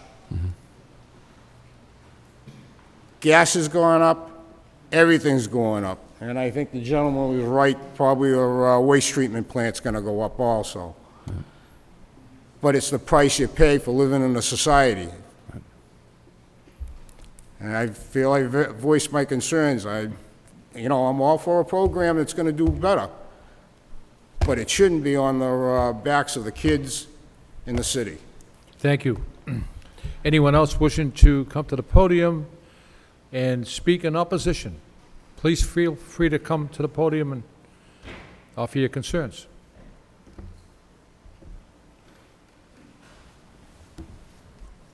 My name's Gloria April, and I live at 54 Hampshire Street. As far as the increase in the $125, I find that's a little rough because my brother and I, we only put out about a half a bag of trash because we recycle the rest of the trash, and we eat at the Renaissance Club a lot, so that's why we only have a little bit amount of trash. And then when I was reading about this, the $25 fine for scavenging in someone else's trash, I'm just wondering what the poor people are going to do. The poor people go in people's trash to pick up cans, and that's their form of revenue. So are they planning on finding poor people that pick up recyclables, or they pick up recyclables to make money? Are they planning on finding them? That's my concern about that one. And about charging for refrigerators and all that stuff, I just think that's going to increase illegal dumping. I really do. If people have to pay for it, I just think they're going to try to dump it someplace else. And that's all I have to say. Okay. That's why I'm not in favor. Thank you. Anyone else wishing to come to the podium to speak in opposition? In opposition? In opposition?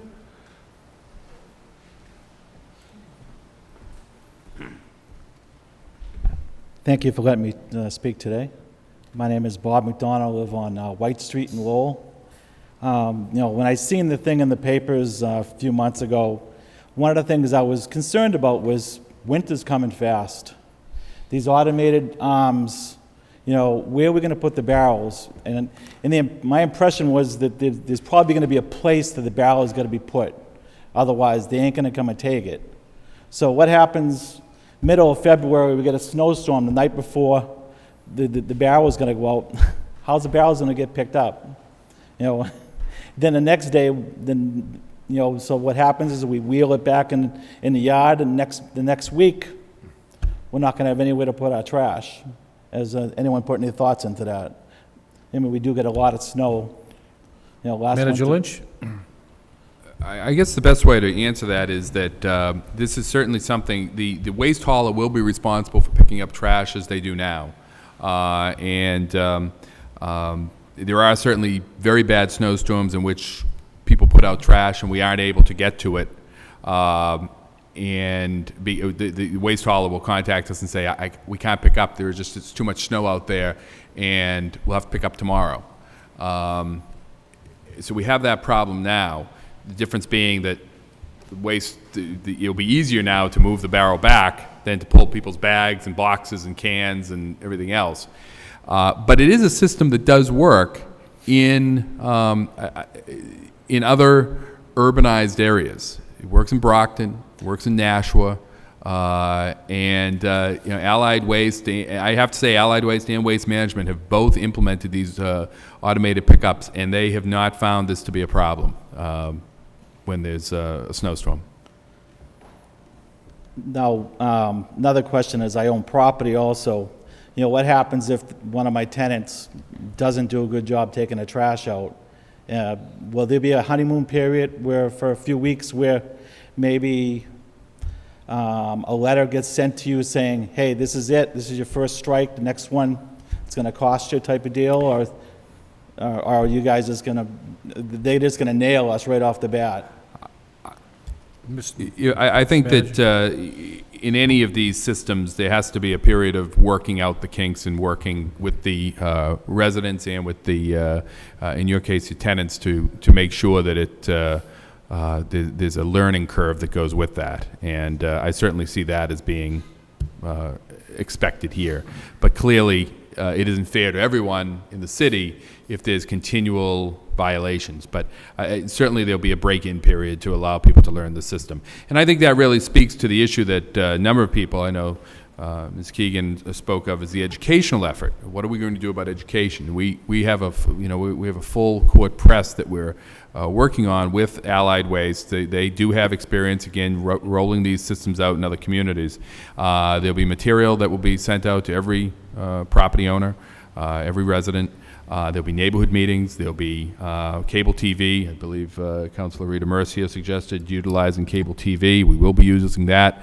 Newspaper coverage, and it's just getting the word out. And I think that's an important part of this solid waste or recycling advisory committee, is to work with us to get that word out into the neighborhoods and throughout the entire city. Education is key here as to how this system is going to work.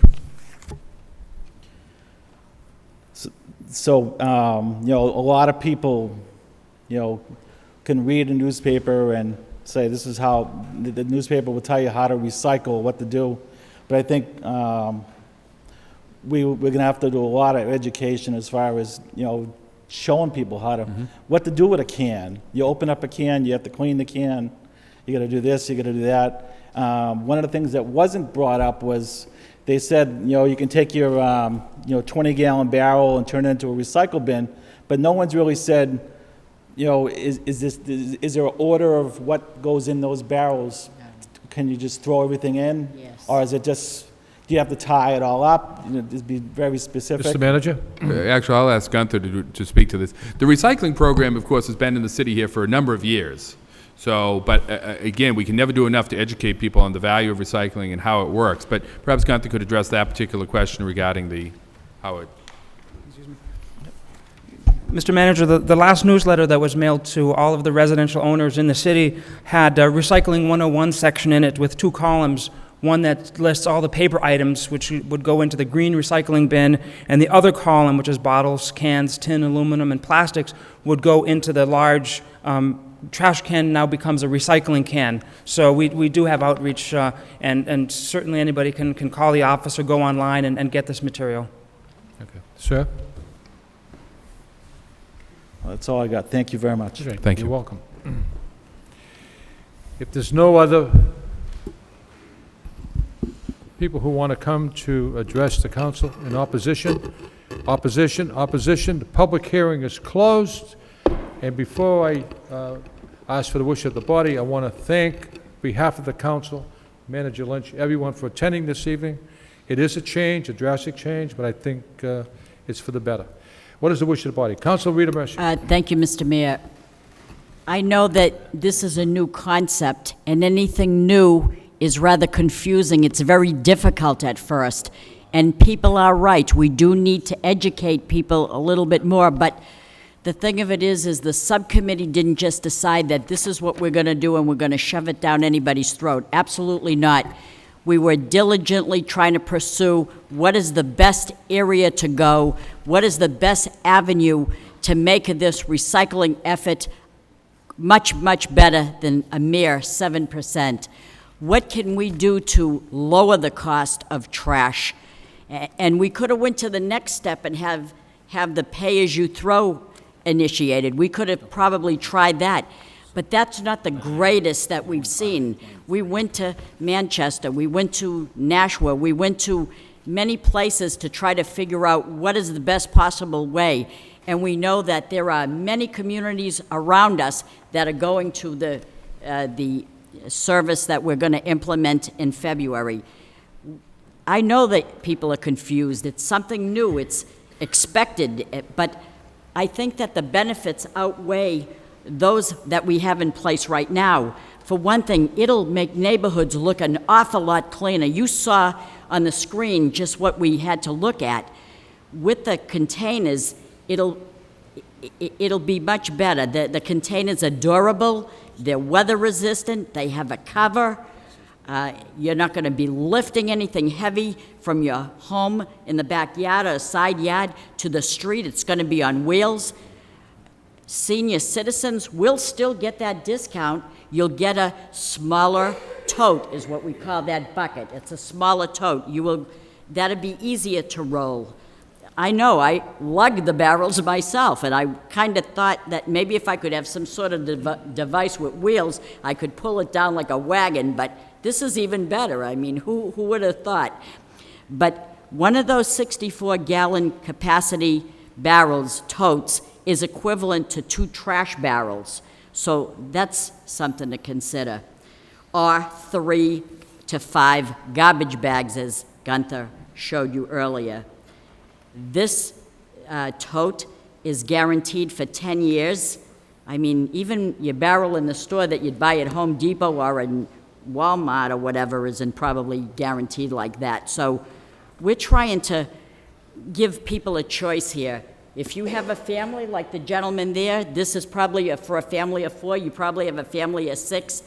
That'd give you an incentive that you have a choice here, which you didn't before. Here's your choice.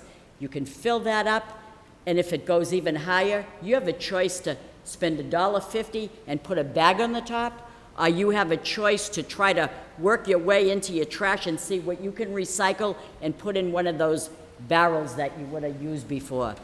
It's there. It's an opportunity. We're trying to increase the recycling effort.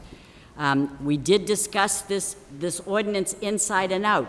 I sympathize with the lady that came to the podium and said, what are we going to start finding people that are trying to get extra money by going into a recycling bin and pulling out your bottles? I sympathize with that. I was against that. I fought for that, but I lost because the majority rules, and they shot me down, but that was my opinion as well. You can't win them all. I don't win every time here. Too bad, but I don't. But I am going to tell you, through you, Mr. Mayor, to the city manager, I received quite a lot of calls the other night from senior citizens, of which I am one myself right now, and they don't want to go out to put your trash there but after 7 o'clock. I mean, right now it's still lighty at 4, it's still lighty at 7, but in the February, it's going to be very dark. It'll be dark at 4, but at least we know it's 4. I would amend the ordinance just to pull that back to 4 o'clock. That makes sense. And you know, I'm going to tell you, senior citizens, they don't want to disrespect the law. They want to go by the book. And they know that they would have to trudge out in the cold to go out there after 7 o'clock. That's how meticulously they are. So I received all these calls, and I would be willing to make the motion to amend that 7 o'clock back to 4 o'clock. And I think that's the only thing, and then I will support it. Thank you. Second. Does the chair have a second on that? Seconded by Councilor Elliott. Thank you. On the amendment from 7 Yes, to 4. thank you. That's Why don't all. we take a roll call on that particular amendment to the ordinance? Councilor Elliott? Yes. Councilor Kazandrian? Yes. Councilor Lenzi? Yes. Councilor Martin? Yes. Councilor Arman Mercy? Yes. Councilor Rita Mercy? Yes. Councilor Milonazo? Yes. Councilor Broderick? Yes. Mayor Caulfield? Yes. 9 yes. Thank you. Thank you. Councilor Broderick. Thank you, Mr. Mayor. I think that over the past few months, I think it's become clear that we need to change the way we're doing the solid waste disposal. And we have 2 duties here. One is to preserve the environment, and the other is fiscal responsibility as a councilor.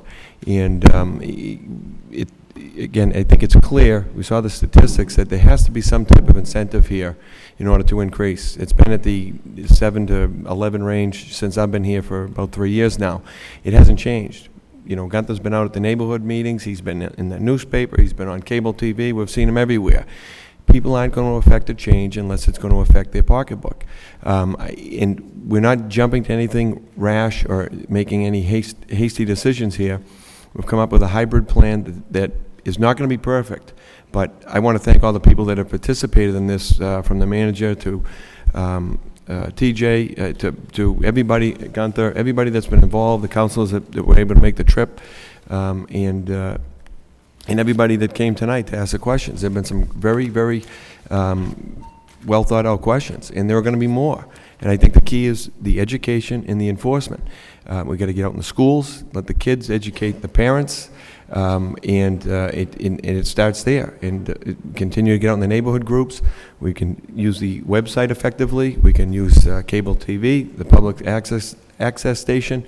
We really don't have much of a choice unless we just say, let's just raise the fees, blow it through the roof, fill up the building that way, with people in opposition of going to $300. I think it was $300 a household would be what would have to go up to, and say, and let's not worry about the environment. We'll just throw everything away. That's not really responsible.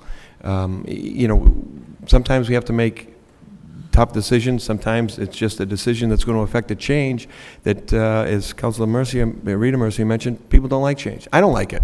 You know, I've already had to start labeling barrels, and I'm going to be chasing kids around to pick bottles out of the garbage. But, you know, that's where it starts, because if we don't start now, we're never going to get there.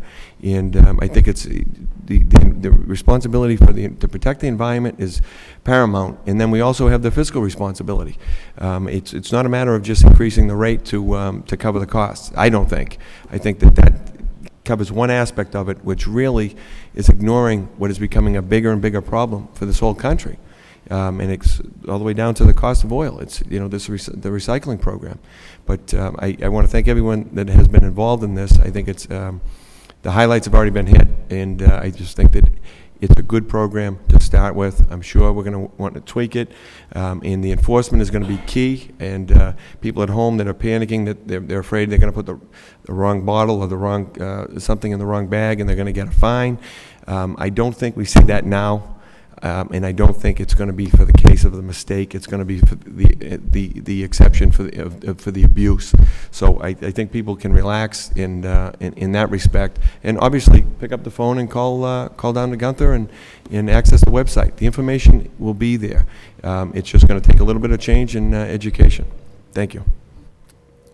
Council Kazanjian and Council Lindsay. Thank you, Mayor.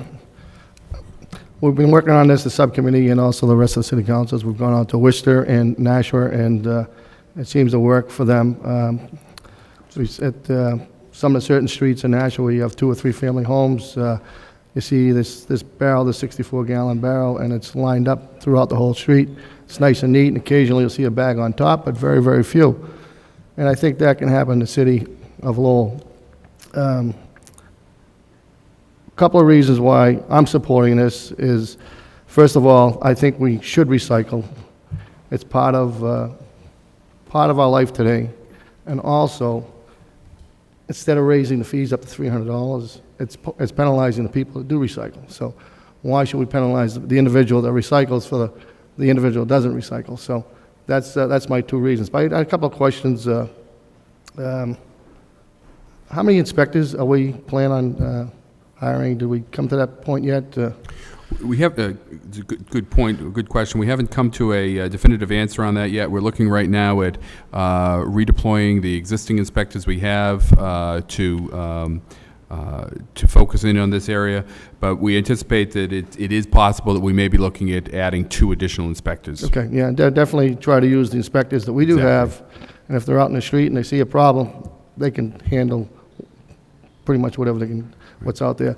But my other question was also, I thought we talked about 6 family units and bringing it down to maybe 3 or 4. So right. I felt that if you get a 6 family and also a 4 family, that's considered a business. I don't feel that we should have to supply them with barrels and let them do it on their own. Right.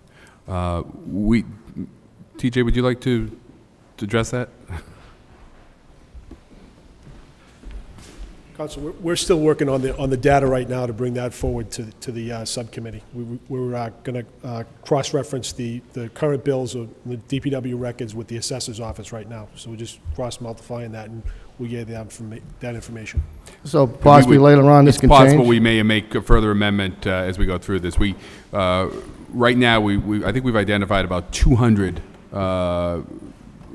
properties in which there's 4 to 6, or more than 4, but less than 7 residential units. But we're finalizing, or we're reworking that data, and we will have that information for the subcommittee in the very near future. Okay, also, and I know what we're trying to do is we're going to $4.5 million deficit right now. We're going to bring that down to $2 million by recycle. That's the goal, and, right, and correct. hopefully we'll be able to achieve that. And the big thing we have to do, talking to Worcester and also talking to Nashua, the big thing we have to do is education. We have to educate the people, and TV, newspapers, or whatever possible can do. If they get some type of football game or any type of youth sports, they had a DVD showing, or a brochure showing the people at the games what's going to happen. So whatever we can do to educate the people, that's pretty much one of the important things. I agree completely. Okay, thank you.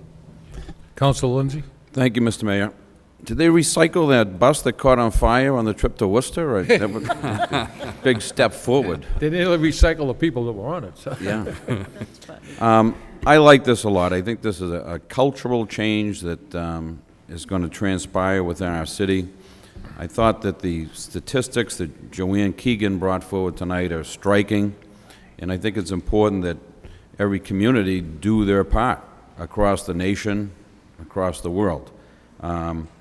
I think we're talking about the seniors, and it will be an adjustment for them, and that's important to help them through this transition. But I know that the children in our schools, they're seeing this as part of their curriculum, and they're just chomping at the bit to, be able to enforce it in their houses and then carry it forward into their families. And 20 years from now, I just think recycling is going to be such an automatic part of life that, this conversation we're having today, you'll look back and say, wow, imagine we didn't have recycling back in the day. I think it also allows for parents and families to interact, and it's a project that a family will work on, or discuss, or participate in. And I know that, once again, the children, as part of their homework assignments and things, this will be a great thing as far as families go, and making an effort together to recycle. The word optimistic came up. I feel very optimistic. I mean, looking at the statistics and measuring the attitudes, I'm very optimistic that this is going to work, and that we're going to see some big percentage changes soon into the program. Gunther is just a wealth of knowledge. I can envision the phone ringing quite often with questions and things getting out of the gate. But, to me, it seems like Gunther will have, or has, all of the answers, and is well prepared to address all of these questions. So I'm fully for this, and I think it's a great thing for the city and the community, and it's another example, or we're leading by example, and I think that other communities will follow suit and follow our success. So. Thank you, Councilor. Councilor Milanazzo? Thank you, Mr. Mayor. It was stated that this is being brought forward with an element of hope and expectation, and I really do believe that to be the case. But I do want to congratulate the members of the subcommittee that worked on this so diligently over the past few months in the city administration. I really do believe that a lot of effort has gone into this, and I do think that with the proper oversight and enforcement, it will be successful. I did have a question, as did Councilor Kazanjian, regarding the issue of the 6th family. When you talk about, Mr. Manager, and doing the research, and you're probably right now at 200 buildings, if you will, that are 6 family or above. Again, the ordinance the ordinance has it as owner occupied. I'm surprised that it would actually be that high, owner occupied, 6 family. because I was a little surprised that we put it at that level. But again, dealing just with vacant units. So again, I kind of backed off that concern when I saw that was to deal with the issue of units that are vacant. But again, I would be surprised that we'd have that many owner-occupied 6-unit properties in the city. I can see 4 units, but 6 was a bit of a surprise. But also, a question having to do with allied waste and recycling. You mentioned the contract is up now with allied waste. What's the status of the recycling contract at this particular point in time? The contract with Allied Waste is not yet up. That's just Okay. one point of clarification. And this would be really a rewrite of that contract Okay. to put this in place. And Okay.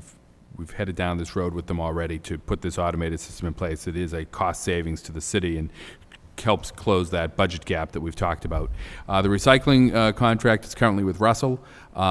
We've met with Russell, and we are looking, that expires on December 31st, and we are currently evaluating the appropriate next step of putting that out to bid. Okay, thank you. Again, I'm going to support this. I do believe that a lot of work and effort has gone into it, and I think being fiscally responsible is the right way to go. Thank you. Councilor Martin? Thank you, Mr. Mayor. I guess it's hard to take the contrarian point of view here, but I have it, and I will try and articulate it. I wish I could be as optimistic as some members of the council, but let me first say that I'm very much in favor of recycling. In my own house, I'm a fanatic about it, and Councilor Lindsay said it leads to some communication. Well, usually the communication in my house is me yelling at a teenager why he threw a can in the trash. But every week, and I have 5 people in my house, and we, most weeks, have 1 bag of trash, 1 recyclable for containers, and 1 for paper. So it can work, and it should work. I think recycling is part of being a responsible citizen this day and age. But we have many people that don't do it now. We've talked about the 2 keys to this being education and enforcement, and we're not doing that now. Those or if we are, it's not working. We talk about the work Gunther does. I think we all have great respect for the work he does, but that's education, and it's not having an impact. And the people where it needs to have an impact the most, I don't think are going to be economically incentivized by this proposal at all. This is going to, where we have the lowest rates are where there are mostly multifamily rental units. And those tenants are not going to feel the pain of this. The landlords are. And some of those landlords will be responsible and make their tenants comply, and some won't, just like we have now. I grew up next door to a house where trash was a problem my whole life. So I have great sympathy for people that live next door to a landlord who's not cooperative. And the pictures we saw are against the regulations we have now. And in these regulations, that what I read said you're limited to 4 barrels or 8 bags. So we could stop that problem now if we were properly motivated to enforce. And for some reason now, we don't enforce that now, but this is going to magically change. People are going to become educated, and there's going to be this great enforcement effort. Well, as I've said at the subcommittee, I hope you're right and I'm wrong. But I have grave concerns that we're going to end up with trash everywhere. And this, to me, is a basic, fundamental thing that the city of Lowell provides to its residents, trash removal. It's the one thing I think we get right, and the one thing we do very well. And I think we're tinkering with something that, frankly, could be a public health problem. When someone doesn't put out their trash the right way, what's going to happen? The city's going to have to go pick it up, fine, or it's going to take a couple of days, another day, someone's going to have to call, it's an extra day the trash is out there. It just becomes a problem for the person who lives across the street or next door to the uncooperative resident, and I just don't think it's fair to put that burden on that resident. I have no sympathy for the people that don't comply, but I have a lot of sympathy for the people that live next door to them. And I know it's, and what I'm hearing from citizens is raise the fee. Raise the fee if we can't make it work with the fee we charge. You know, I've heard the number $300, but we had a figure at one of the subcommittee meetings where there was one plan was to raise the fee to $175 and increment it over time. So I would go that way. I do applaud the manager and Mr. McCarthy, those people on your staff. I know on the subcommittee, Councilor Elliott, Councilor Kazanjian, and others put a lot of effort into this, and it is a reasonable proposal. I just am not optimistic that we're going to be able to do the education and enforcement we need to make it work, and so I'm going to be opposed. Thank you, Councilor. Councilor Elliott. Thank you, Mr. Mayor.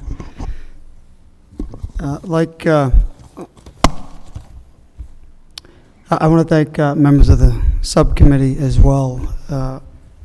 It's been months that we've been working on this and visiting the subcommittees. We're tasked with essentially information gathering, and I think we did yeoman's work. I do want to thank the manager as well, and TJ McCarthy, Donna McIntosh. I thought that was a very informative presentation and really recapped the essence of the problem and the solution and some options that we can address. This problem is not new. It's not going to go away. In fact, it's only going to get worse. If we look at recap sheets, which is sort of how this came about to some degree, taxpayers are bearing the burden of this situation, and with all due respect, maybe the trash is picked up in a good manner, but if you travel the routes, I took the opportunity to speak to the supervisor of Allied Waste, and he said illegal dumping has been taking place, and it takes place in a significant manner, and the city is paying the price for it. Some of them he was calling them move-outs.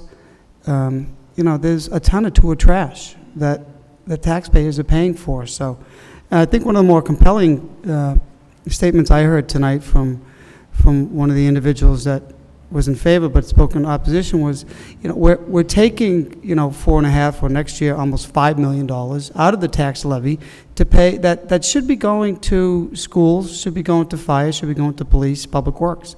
That's really the essence of why we're here. Pay as you throw is kind of a, as I've learned from phone calls, you have to pay per bag. I don't think people want to do that. I don't think it's something they're comfortable with, and this is not that. We're going to stay with the barrel system, and if you have additional trash, then you will buy a bag, and I think it's important to let people know that. It's been a long haul. There's no easy solution to this, and I don't think the solution is to just raise the fee, because we'll be back here year after year. Taxpayers will continue to subsidize trash year after year because of the factors that we spoke of. The illegal dumping. I can tell you, when I was out looking at a move out, I witnessed myself contractors coming and dumping off trash on a route where they know it was a multifamily, and they just dumped it. Who's going to say anything? So it is a big problem as we see it now. The people that are recycling and that are abiding by the ordinances will continue to do so. And but there are good points. Education, letting people know, those people particularly that struggle with the English language, they will learn. They've come to Lowell, they've come to America. They will learn through our efforts that this is the way that things are going to be done. And I think the important item to note is this is not going to be done tomorrow. It's not going to be done, in a couple months. It's slated to go into effect February, March of next year, so we will be through a winter season, and the system will, hopefully it'll be done by March, but the system will be in place. So I'm going to support it. I think we all have reservations on, the effectiveness of this, and I do have full confidence that the manager and his staff will put together, and as well as, I can say this, scores of volunteers that have stepped up throughout the various subcommittee meetings, willing and able to participate in the education and the outreach effort. And I am optimistic, and I am hopeful that this will work, and we're going to make it work. We make everything else work, and it's not going to be easy. I'm sure we're going to hit bumps along the road. I'm sure there'll be violators, but in large part, I think the people of the city that care about the city, they care about their property, are going to do the right thing, and they will, make it work, come together and make it work. So I think there have been a lot of good issues along this, a lot of important items that have been discussed tonight, as has been since, since we started this effort. And again, change is not easy.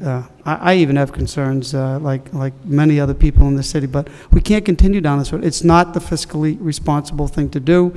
Raising the fees, people are just going to continue, to dump and, not pay their fair share, and it's going on the taxpayers, and it's coming out of the tax rate. So I'm going to support it, and I appreciate all the efforts that everyone has put in to bring us to this point.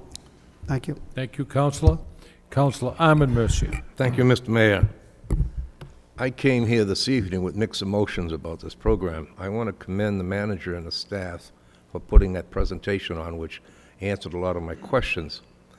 I still think the biggest challenge is the challenge of hope, because I see a lot of problems down the road with this program.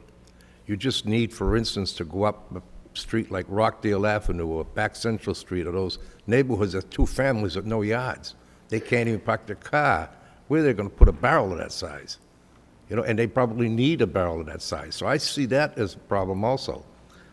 In the challenges of enforcement is, I think, the biggest part, although the education part and the promotion part is even more important. I have a concern, however, with the date that has been picked to put this to implement this. We're talking about February, in the middle of the winter. It to me is not the right time to be implementing something like this. This is going to be very difficult for people to get accustomed to, and it's going to be very difficult for us to enforce it. It's going to be even more difficult if we implement this in the winter of all times. I mean, you could say February 1st this goes into effect and is a major storm. Well, that's not going to help the enforcement part, and it's not going to help the city trying to embark on a new program. I just think that should have been thought out more. One of the things that encourages me is that it is an ordinance that can be amended. And if there are certain things that surface between now, while their education process and a promotion process has taken place, that shows up that we may have missed, or they may have missed, not we, but they, the subcommittee, and even the staff, we can bring in an amendment to it. And there's plenty of time for it. But I really, is that February 1st date cast in stone, Mr. Manager? I mean, It's cast in stone to the extent that the cost of, or the savings that we'd receive from the automated system are based upon it rolling out at that time. If it didn't roll out at that time, there would be additional costs to the city. Likewise, even the recycling numbers that we're looking at for projected increase in recycling are based upon about a half a year of this program being in effect.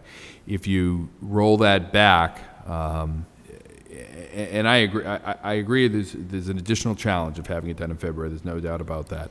But if you were to roll it back, then you would be faced with the having to find that revenue somewhere else, so those savings somewhere else. And that's a challenge. You say rolling back, I'm saying rolling forward. You can't roll it forward because certainly if we can get it done sooner, we will, but the problem is Allied Waste has to order these trucks, and they've already ordered these trucks.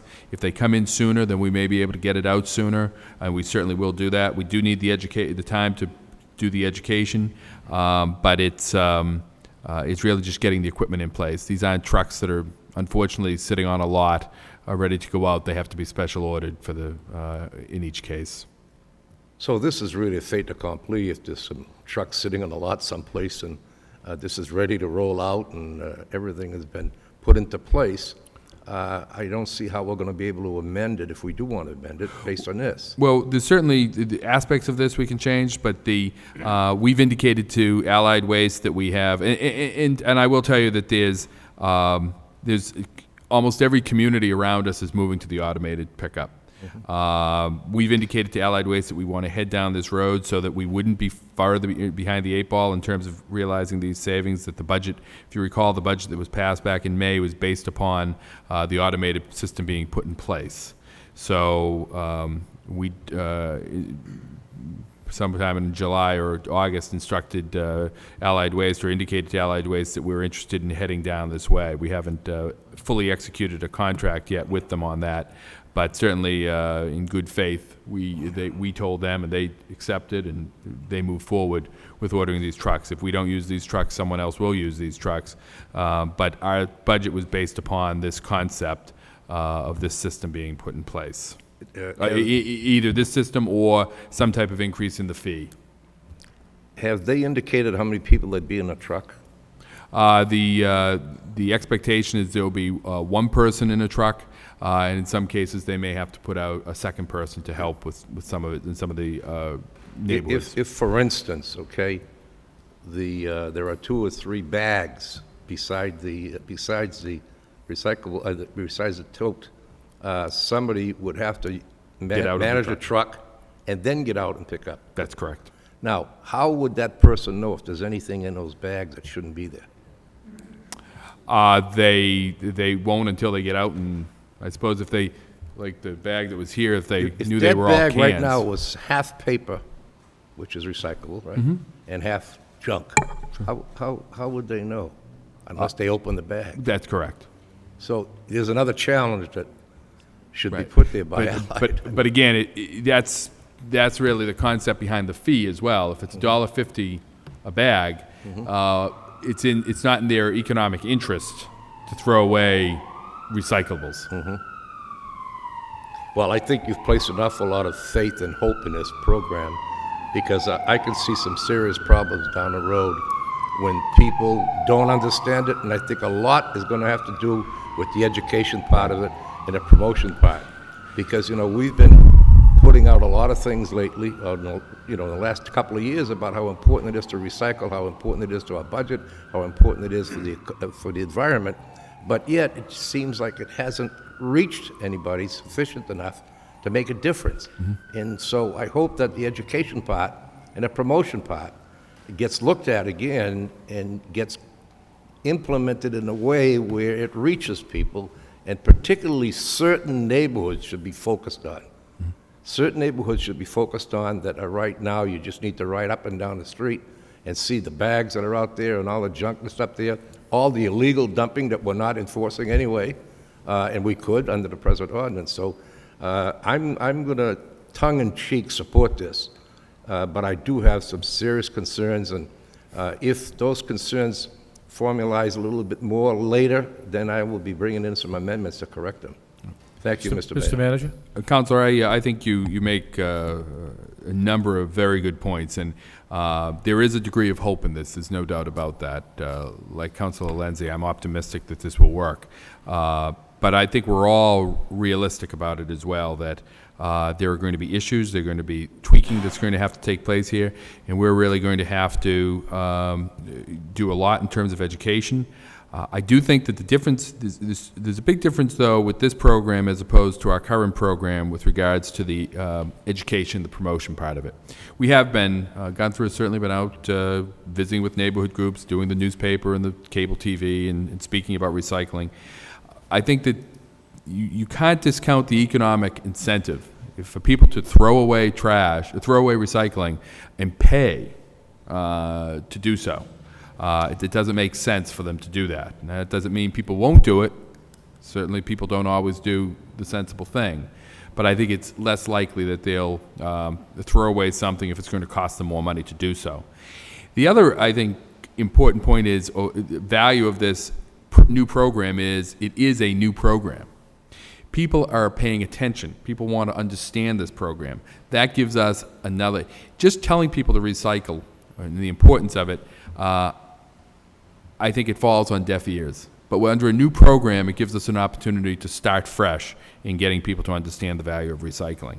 But it is clearly, I think we're all, I'm certainly realistic about this program, and understanding that there's a lot of pitfalls here that we have to really address. and we're going to have to go out and we're going to have to make it work. But I've certainly heard the message from the city council as we've talked about this issue, and as they've explored these various options, that this is something that the city council is interested in seeing happen, having this type of system put in place, and we're ready to, we're certainly going to be ready to go out and make it work.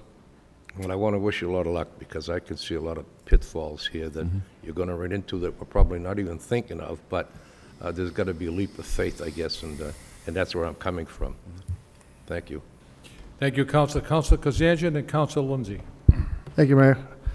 I'm kind of agreeing with Councilor Armin Mercy as far as the date where the 1st of February. Talking to the people in Nashua, they said winter is a tough time to start. They had started in the springtime or summertime. Is it possible to put it off 30 days to like the beginning of March? Is that going to be a big cost factor?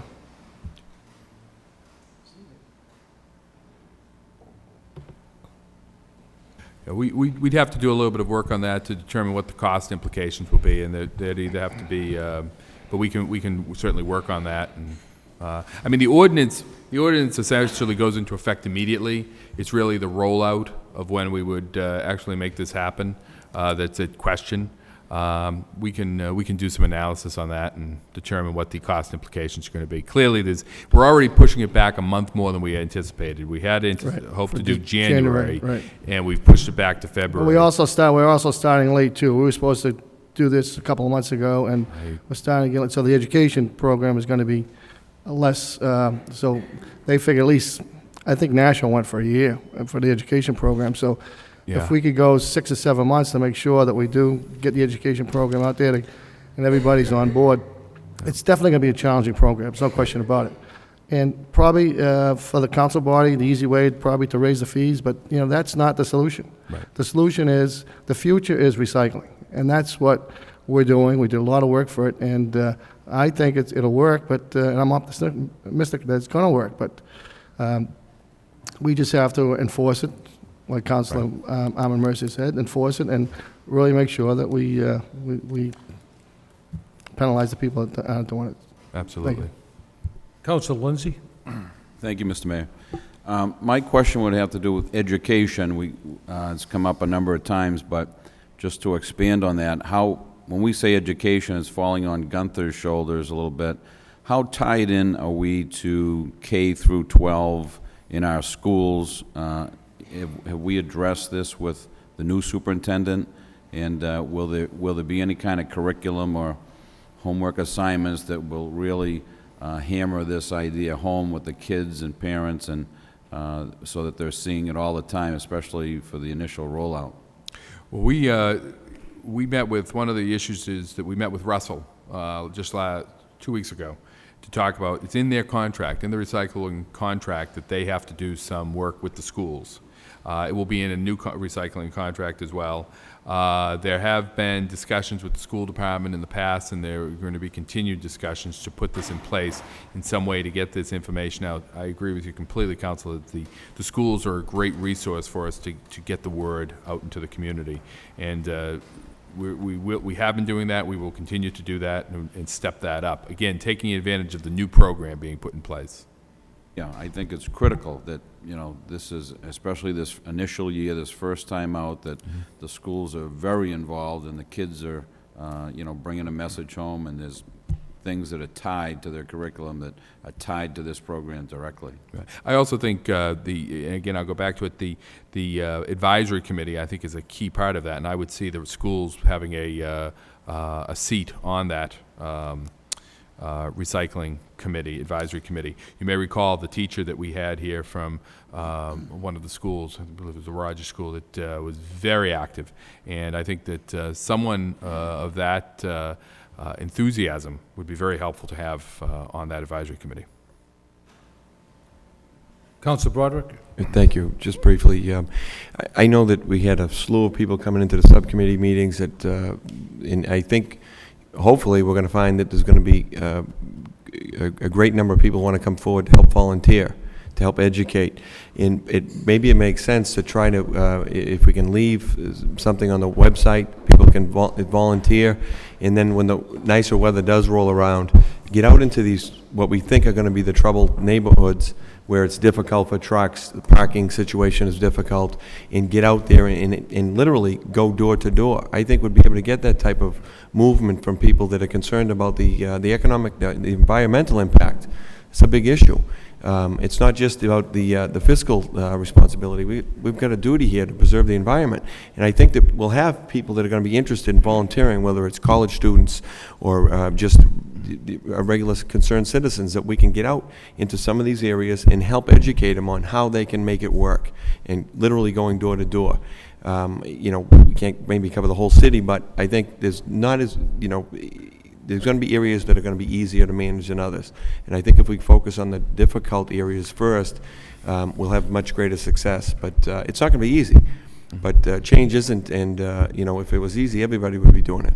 Mr. Manager? I agree, Councilor, and I think those are some great ideas that, I see the advisory group working on, and some of our partners at the university, and certainly that we have a number of people here in the city that are very interested in the issue of recycling. I think putting those people's enthusiasm to work would be beneficial. And I think that ties in, too, though, with the notion of the issues that have been raised. And it's a concern, I have to admit, it's a concern I have as well, of the rollout date of this. But I think the reality is that the rollout date, whether it was next July or this November, you're going to have people that are going to be able to do this, know it, and get it done right from the start. And you're going to have other property owners that aren't going to get it right away. And I think it is a challenge having it done so quickly. It's a challenge having it done in February during the winter season. But I think when we find in February that there are people that don't understand it, we'll deal with that problem in terms of whatever trash they may have out there that we have to deal with. But then focusing on those people to go out and do a one-on-one encounter to get them to understand what needs to happen. And we're going to have to put together a plan of resources to make that happen. Thank you. If my colleagues don't mind, I just want to briefly make a comment. People don't like change. If you go back 30, 40, 50 years, DPW once had a department called Ashes and Waste. And Ashes and Waste no longer exist. We brought in a contractor. And now we're saying that we should revert to a better system. And I agree. And I respect Councilor Martin. And I want to thank everyone who came down to this public hearing. We're an hour and 45 minutes into this issue. And it's good government. It's a good debate. I traveled to Worcester with Councilor Elliott, Councilor Kazanjian, Councilor Rita Mercier, T.J. McCarthy, and I witnessed a city twice the size of Lowell. It was impeccable. It was clean. And they have a system in Worcester that makes it clean.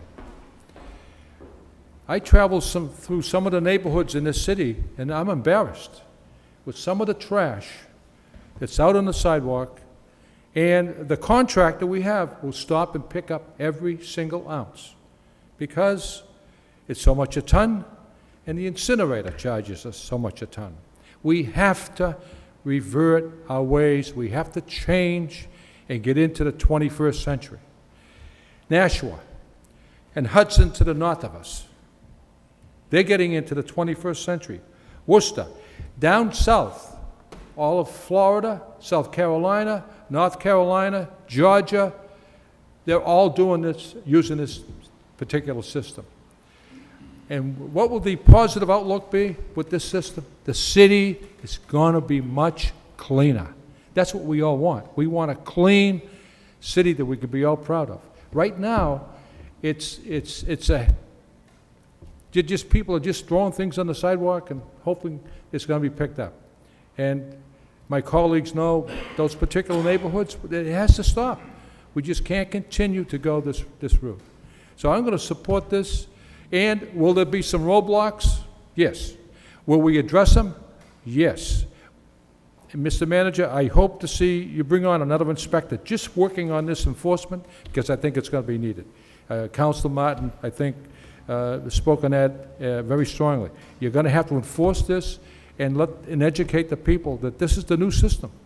We just can't continue to let people put on the sidewalk sheetrock, 2x4s, couches, beds, TVs, and so forth. It's ridiculous. And once again, the contractor will pick it all up.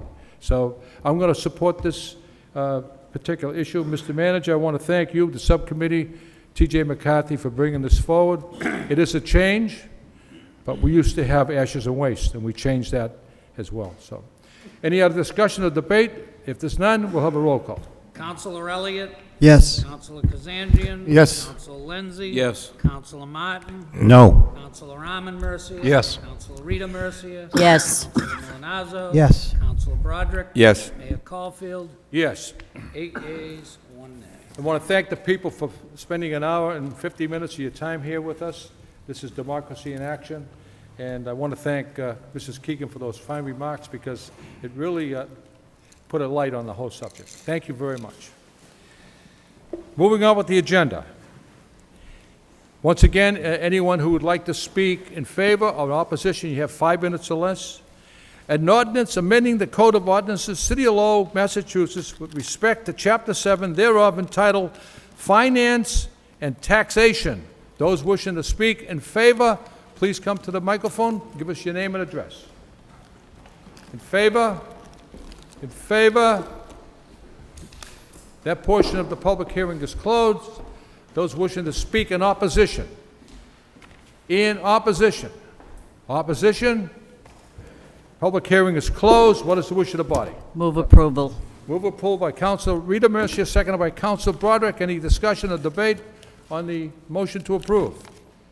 Roll call. Councilor Elliott? Yes. Councilor Kazandrian? Yes. Councilor Lenzi? Yes. Councilor Martin? Yes. Councilor Arman Mercia?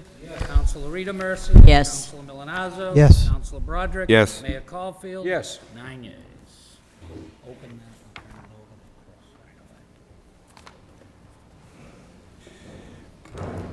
Another article on the public hearing, authorizing the city manager on behalf of the city of Lowell to notify the owners of a certain property that a public hearing will be held pursuant to Massachusetts General Laws, Chapter 139, and I'd like to refer this to the solicitor. Sure.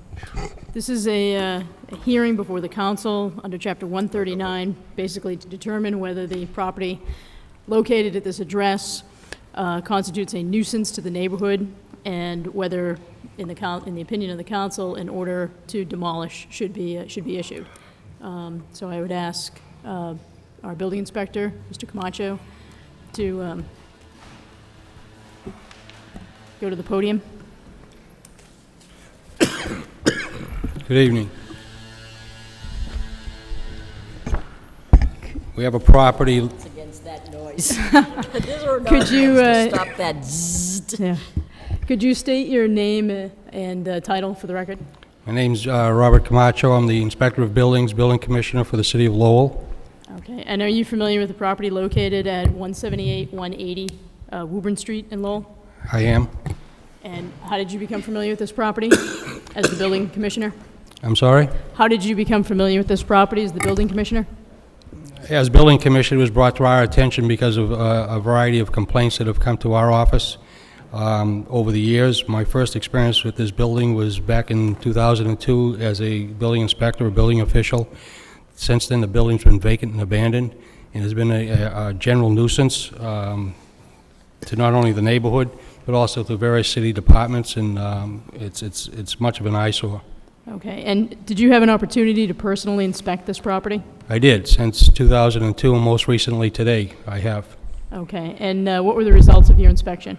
What I found is that the building is open to the weather, and there's some massive holes in the roof, and the interior of this building is deteriorating at an extremely rapid rate. I suspect that this building will malfunction, will not even be able to hold itself up at this particular point in time. I noticed today that the front of the building, the front wall near the front porch and the supports holding up the roof are buckling, which means the building is right now showing early signs where it's unable to even hold itself up.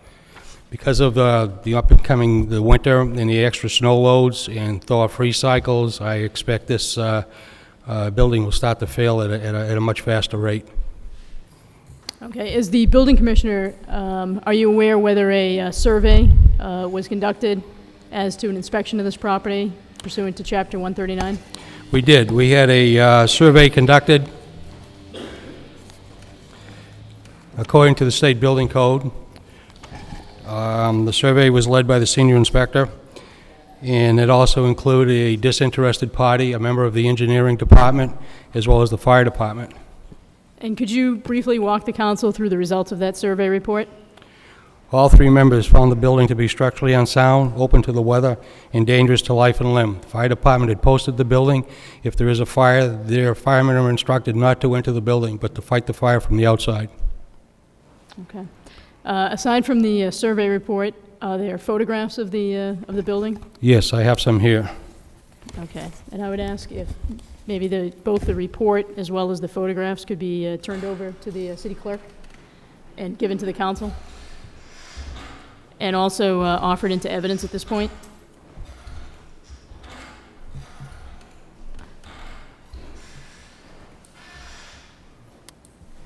Lastly, as the result of your inspection, did you find the building to be, quote, burnt, dilapidated, or dangerous to health and property, as well as a nuisance to the neighborhood?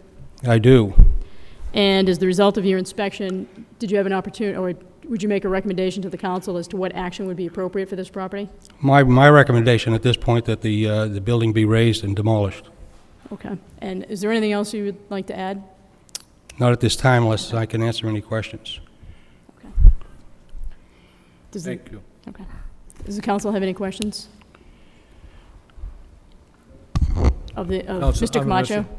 I have a question as it relates to, if this passes, the city raises the building, but it doesn't take the land, right? In other words, right. The heirs of whoever owned this building. Right. Notices will go out, as they have for this particular hearing, informing anyone with an interest in the property as to the action that the council is taking. Pursuant to the vote, should the council go ahead and order the demolition of this property, the owners will be given opportunity to take that action themselves. Should they fail to do it timely, then the city will go in and do it, and it would constitute a lien upon the property. Okay. Councilor Elliott? Thank you, Mayor. I appreciate this coming forward. Am I allowed to take an opinion, take a position on this? Well, at this point, it's really just with this just go particular through witness, Okay. if you will, and then if there are no further questions of the building inspector, the clerk could pass out the photographs. I believe you probably received a report from the building commissioner, and then you could continue with, the mayor will continue with the public hearing. Okay. With that, I do have a question. What is the time frame, should this be approved, from the time notice is sent to the property owner to the time that they are given the opportunity? And if they don't, respond, when would the city move in to take it down, to demolish it? Technically, under the state building code, they have till noon of the day after the receipt of the notice to move on it. If they don't, then we're authorized to do so. Okay, thank you. Right. That would. Oh, go ahead. I was going to say, the only one of the issues we run into there is the bidding requirements in terms of once they don't act, then we can move forward to put that out to bid, and then that takes a period of time, and then getting the contractor in. But thank you. I'd like to add at this time, too, that over the years, since 1996, that this building has been visited many times by fire, police, inspectional services, and the health department. And every time we visit that building, and board up the building, in conjunction with the public works, it's cost the city a fair amount of money in addition to that, into securing that building over the last 10 or 11 years. Councilor Mercier, do you have a question for the building inspector? I just have a comment, and I'm thinking out loud when I say that I would like to hope this happens with my motion of a few weeks ago at 33 Hildreth Street, because every description that you said about this property pertains to my previous motion, and I would like to do the same in the future to eyesores and properties like this that devalue neighborhoods. That's my comment. Thank you. Thank you very much. Anyone else wishing to come to the podium to speak in favor? In favor? In favor? That portion of the public hearing is closed. Those people wishing to come to the podium to speak in opposition. In opposition? In opposition, public hearing is closed. What is the wish of the body? Council Broderick. Thank you. I have one quick question, if I could. Where are the funds coming to do the demolition work? We have the account still with funds in it? Perhaps the auditor, is there still money available in that? There's currently $45,000 left in that account. We also have receipts reserved for appropriation with sale of property that we could transfer in to, in fact, raise the building. Okay, I'll move approval. Councilor Casanti. Thank you, Mayor. I have just one question. We're going to demolish the building, we'll put a lien on the property. Do we take the property over if it doesn't get paid, this lien? How does that work? I believe,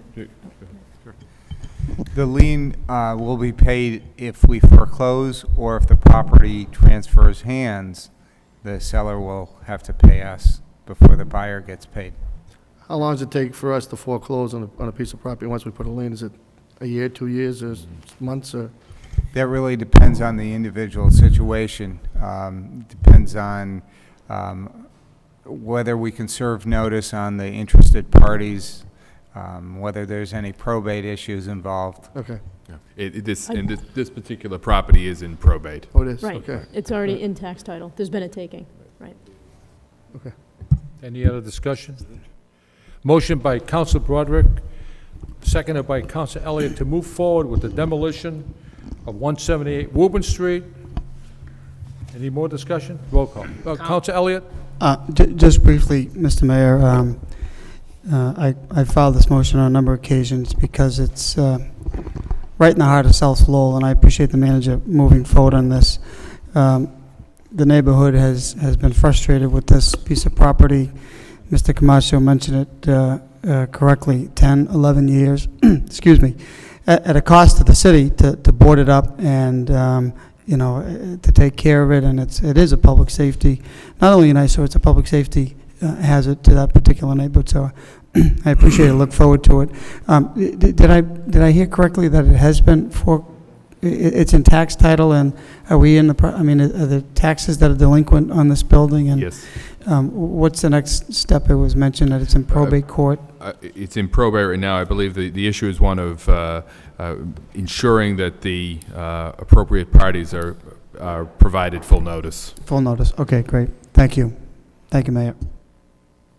Roll call. Councilor Elliott? Yes. Yes. Yes. Councilor Armin Mercy? Yes. Councilor Rita Mercy? Yes. Yes. Yes. Moving on with the public hearing. This is from last week. The pole location, National Grid to place one pole, Chippewa Street and Andover Street, from last week. Anyone wishing to speak in favor, come forward, please. Good evening. My name is Dave Aguirre, and I'm representing National Grid. National Grid is asking for permission to install one pole on Chippewa Street. The reason for that pole will be they're going to be removing some other poles that are on that street that will support that span. Yes. Yes, Mr. Mr. Mayor, members of the council, if you recall that last week I'd asked that the additional poll petitions be put on hold pending some action by National Grid to deal with a problem we have down in the Plain Street, Chelmsford Street intersection that we've been trying to get work done there for about 18 months. We also have some double poles out here on Broadway that we've been working to remove as well. I am happy to report that in both those cases, we've had very good meetings with with National Grid. They have not been, the poles are still there, but tremendous progress has been made in terms of opening the lines of communication And in particular, the one on Plain and Chelmsford is, I have a commitment from a meeting this afternoon that pole will be removed by the end of the month. So we're very happy to see that. The meeting, I know there was a meeting held last week with regards to the work that's going on out in the Broadway Street area, and that work is scheduled to take place as well over the course of the next couple months. So obviously we'll be monitoring this very carefully to make sure that National Grid lives up to the commitment that they've made to us. I anticipate that they will.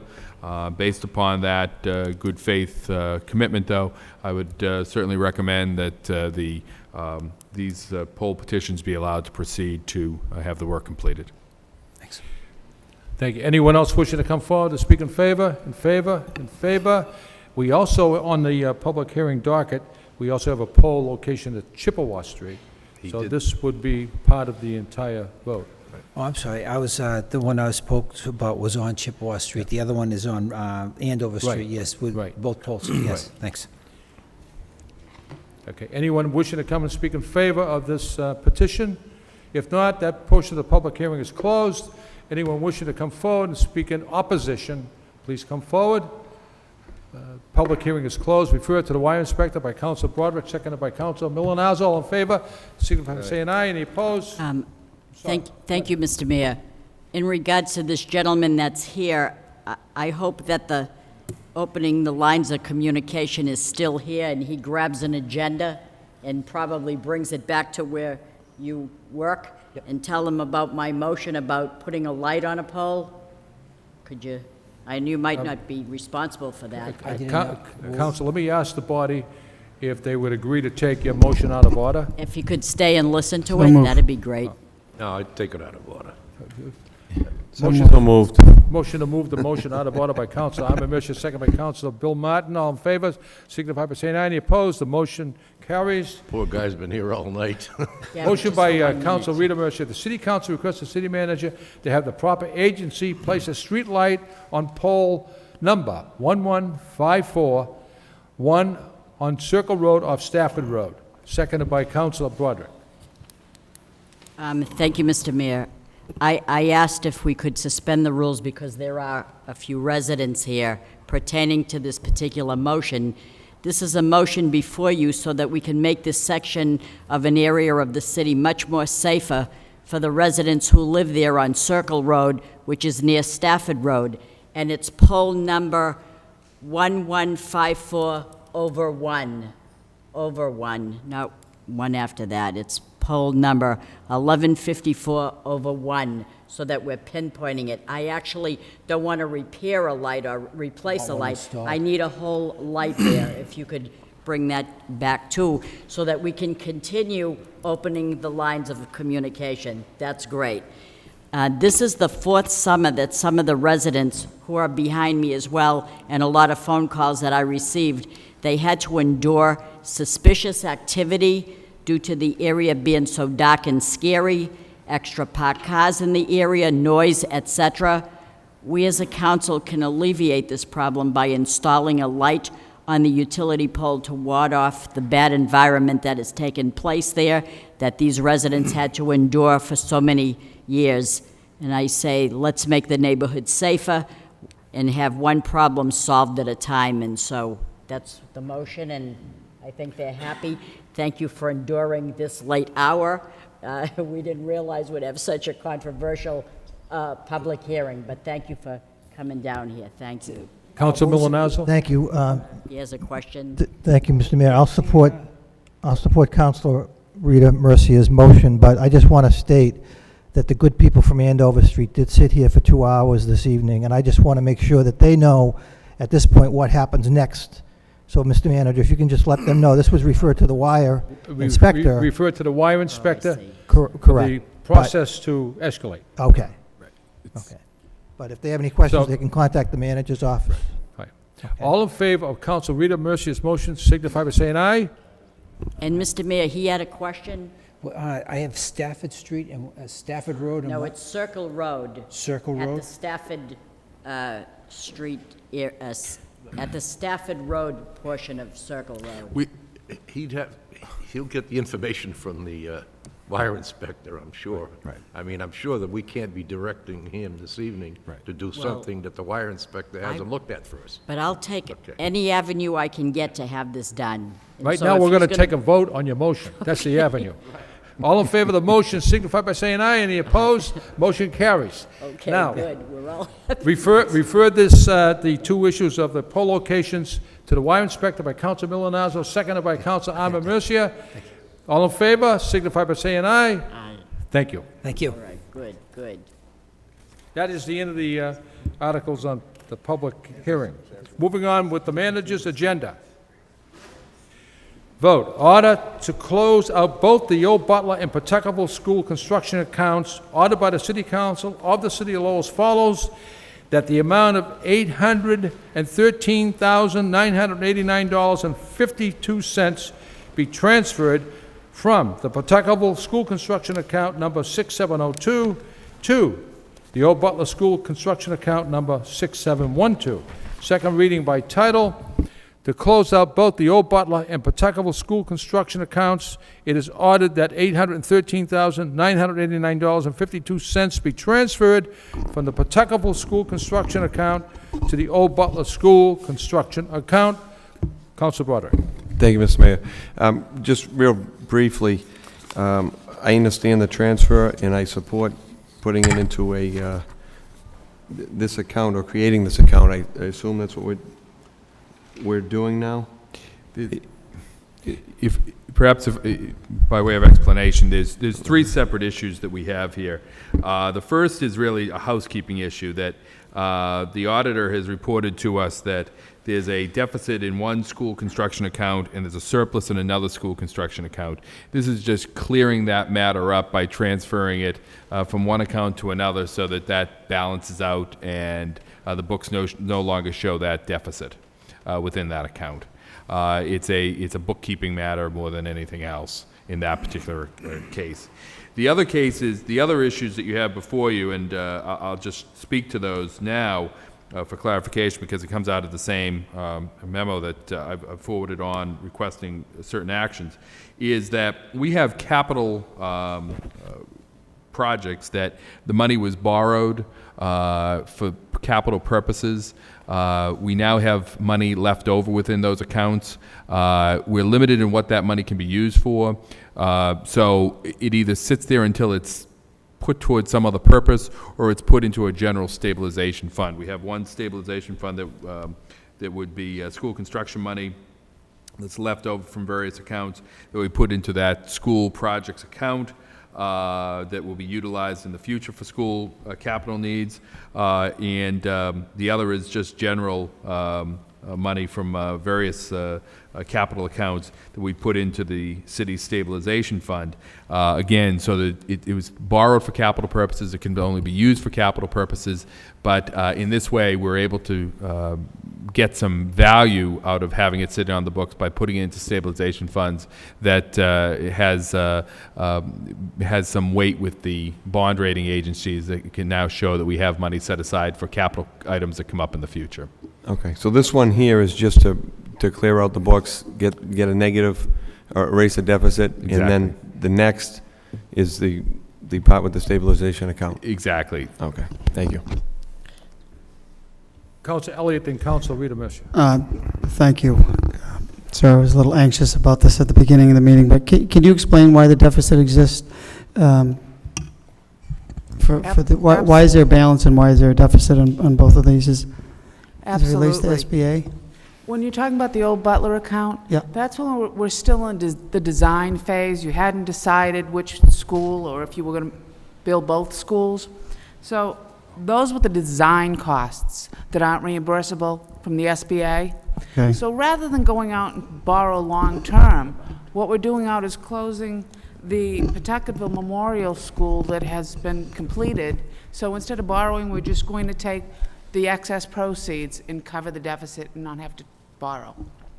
So we're saving in a couple of different ways. So it's close to $800,000 that were for design costs that we decided not to go with the school because of the construction costs that we still are responsible for. And why was there a surplus of $865 at Pawtuckaville Memorial?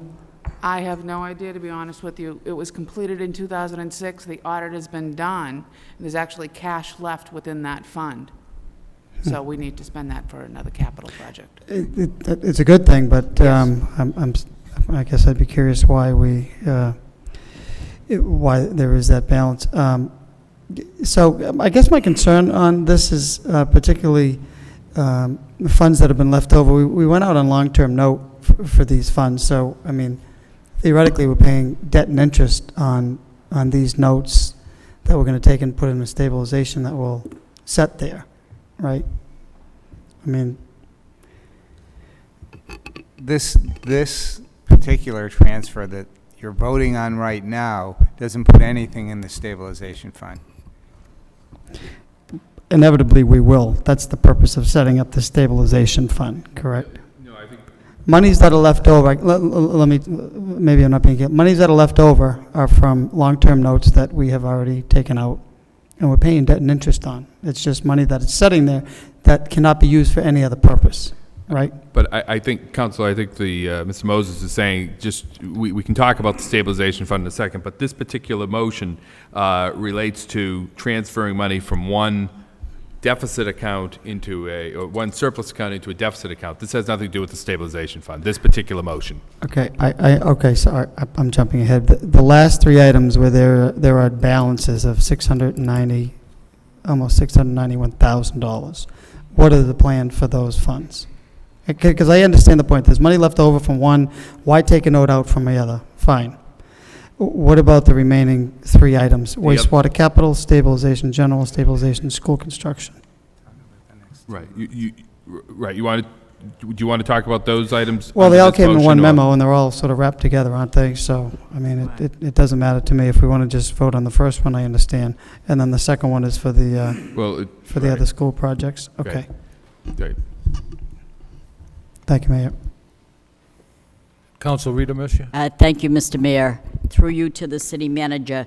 Mr. Manager, I know that this particular vote is a surplus to cover a deficit in another school. I understand that.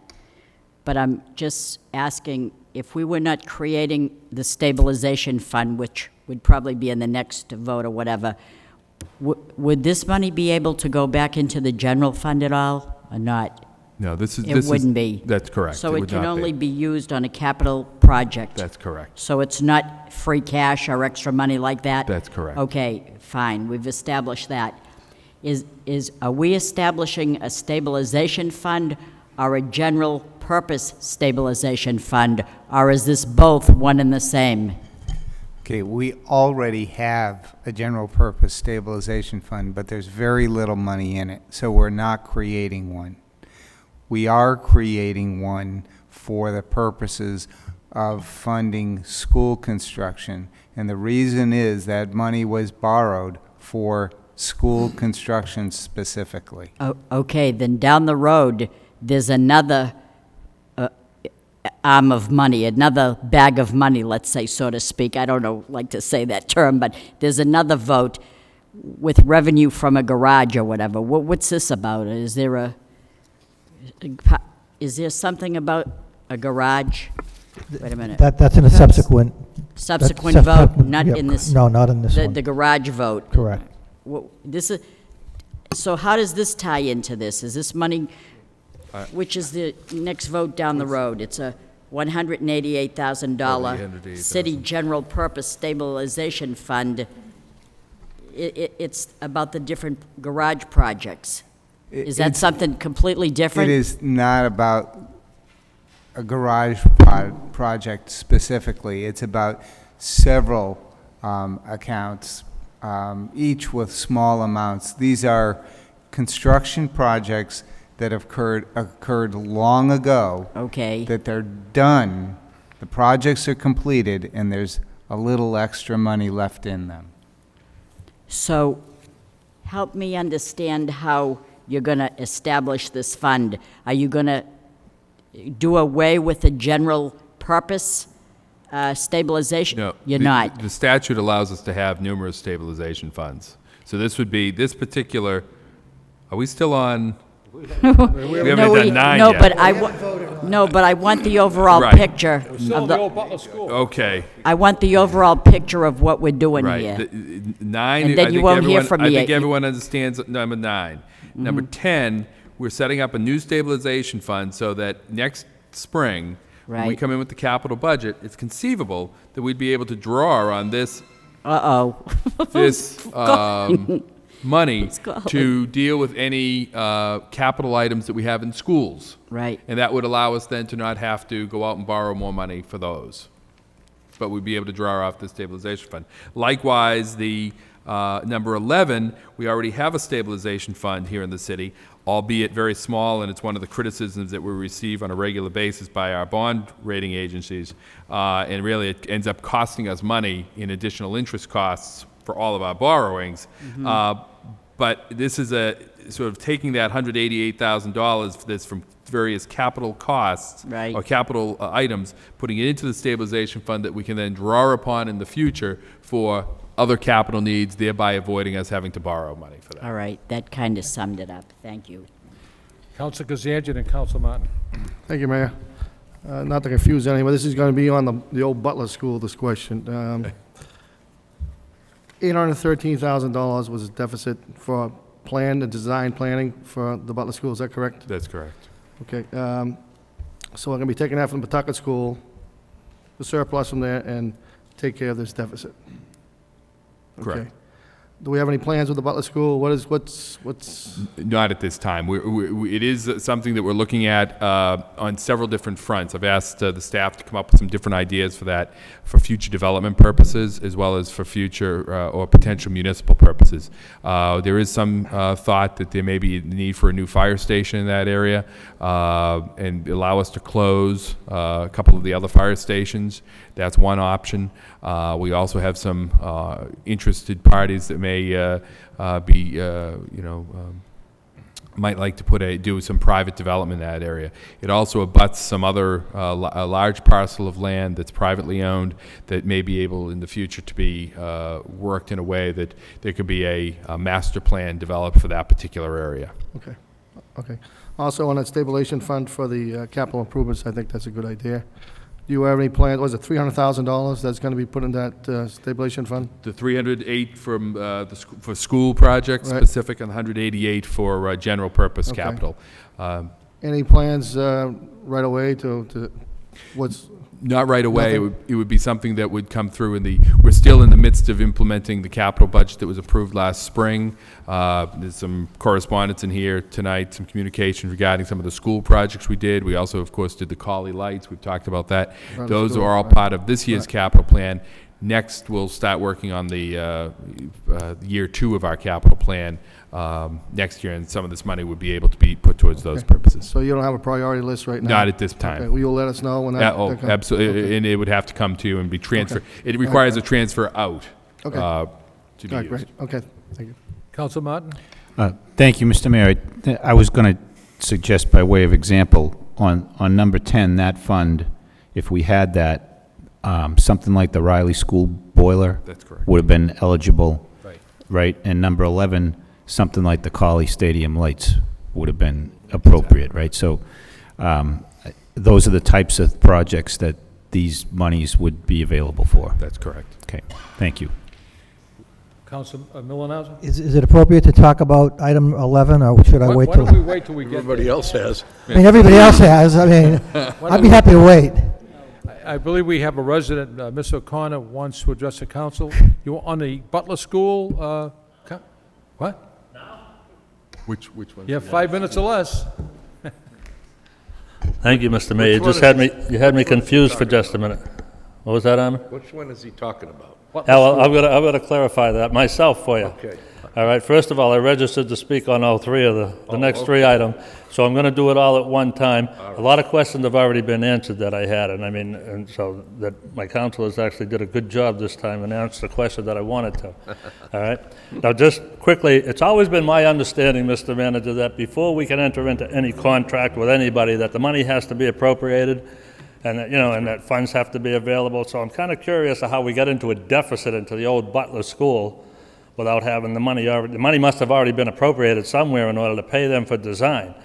All right, and that was just one question that I had, that nobody, and I know we have a surplus in the Pawtucket School, and I know there was also another that goes to the other line item for the stabilization fund for schools, and you actually have two stabilization funds. You have a general fund where the money from the Roy Garage and things like that is being transferred in tonight. That was for you, Rita, all right? And the surplus money from lights and police, that's going to the general stabilization fund, and then there's a school thing for school building. The money that was surplus from the school, now I know the SBAB has a number of strict regulations in how we use this money, and there's always an audit done to make sure that we use the money properly. Do we have permission from them to actually use it for this? Because many times things have happened in the past where we take the money, spend it on that, and then someone, oh, you can't use it for that there, and then we have to pay it and come up with it. So those are my questions. Most of you have answered a lot of the questions that I had tonight, and I appreciate that. And again, I was just concerned about how we came into a deficit to begin with. Thank you. Thank you. No more discussion or debate? Before I ask for roll call, I just want to let you know that... No.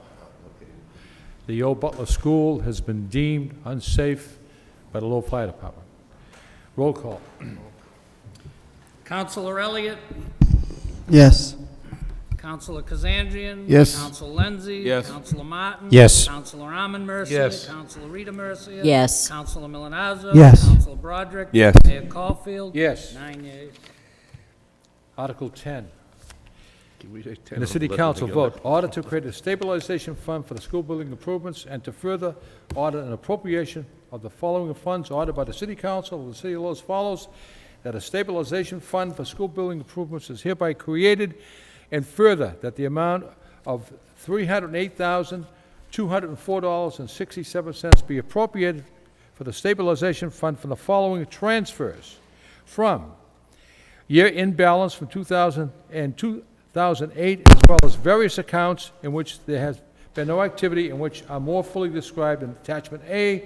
2, stabilization fund for school building improvements is set forth in attachment A, second reading by title, to create a stabilization fund for school building improvements and to further an appropriation of the following funds. It is ordered that a stabilization fund for school building improvements is hereby created, and further, that $308,204.67 be appropriated for the stabilization fund from the following transfers: from year-end balance from 2007 and 2008, as well as various accounts in which there has been no activity. The stabilization fund for school building improvements. What's the wish of the body? Move approval. Move approval by who? All the questions have Second. been answered. Move approval by Council Arman Mercia, second by Council Martin. Any discussion, any debate? Council Elliott? Thank you, Mr. Mayor. Through you to the city auditor. I see the transfer, and I also see on the memo the 308-204. Can you tell me what made up that 308-204? Right in the back page.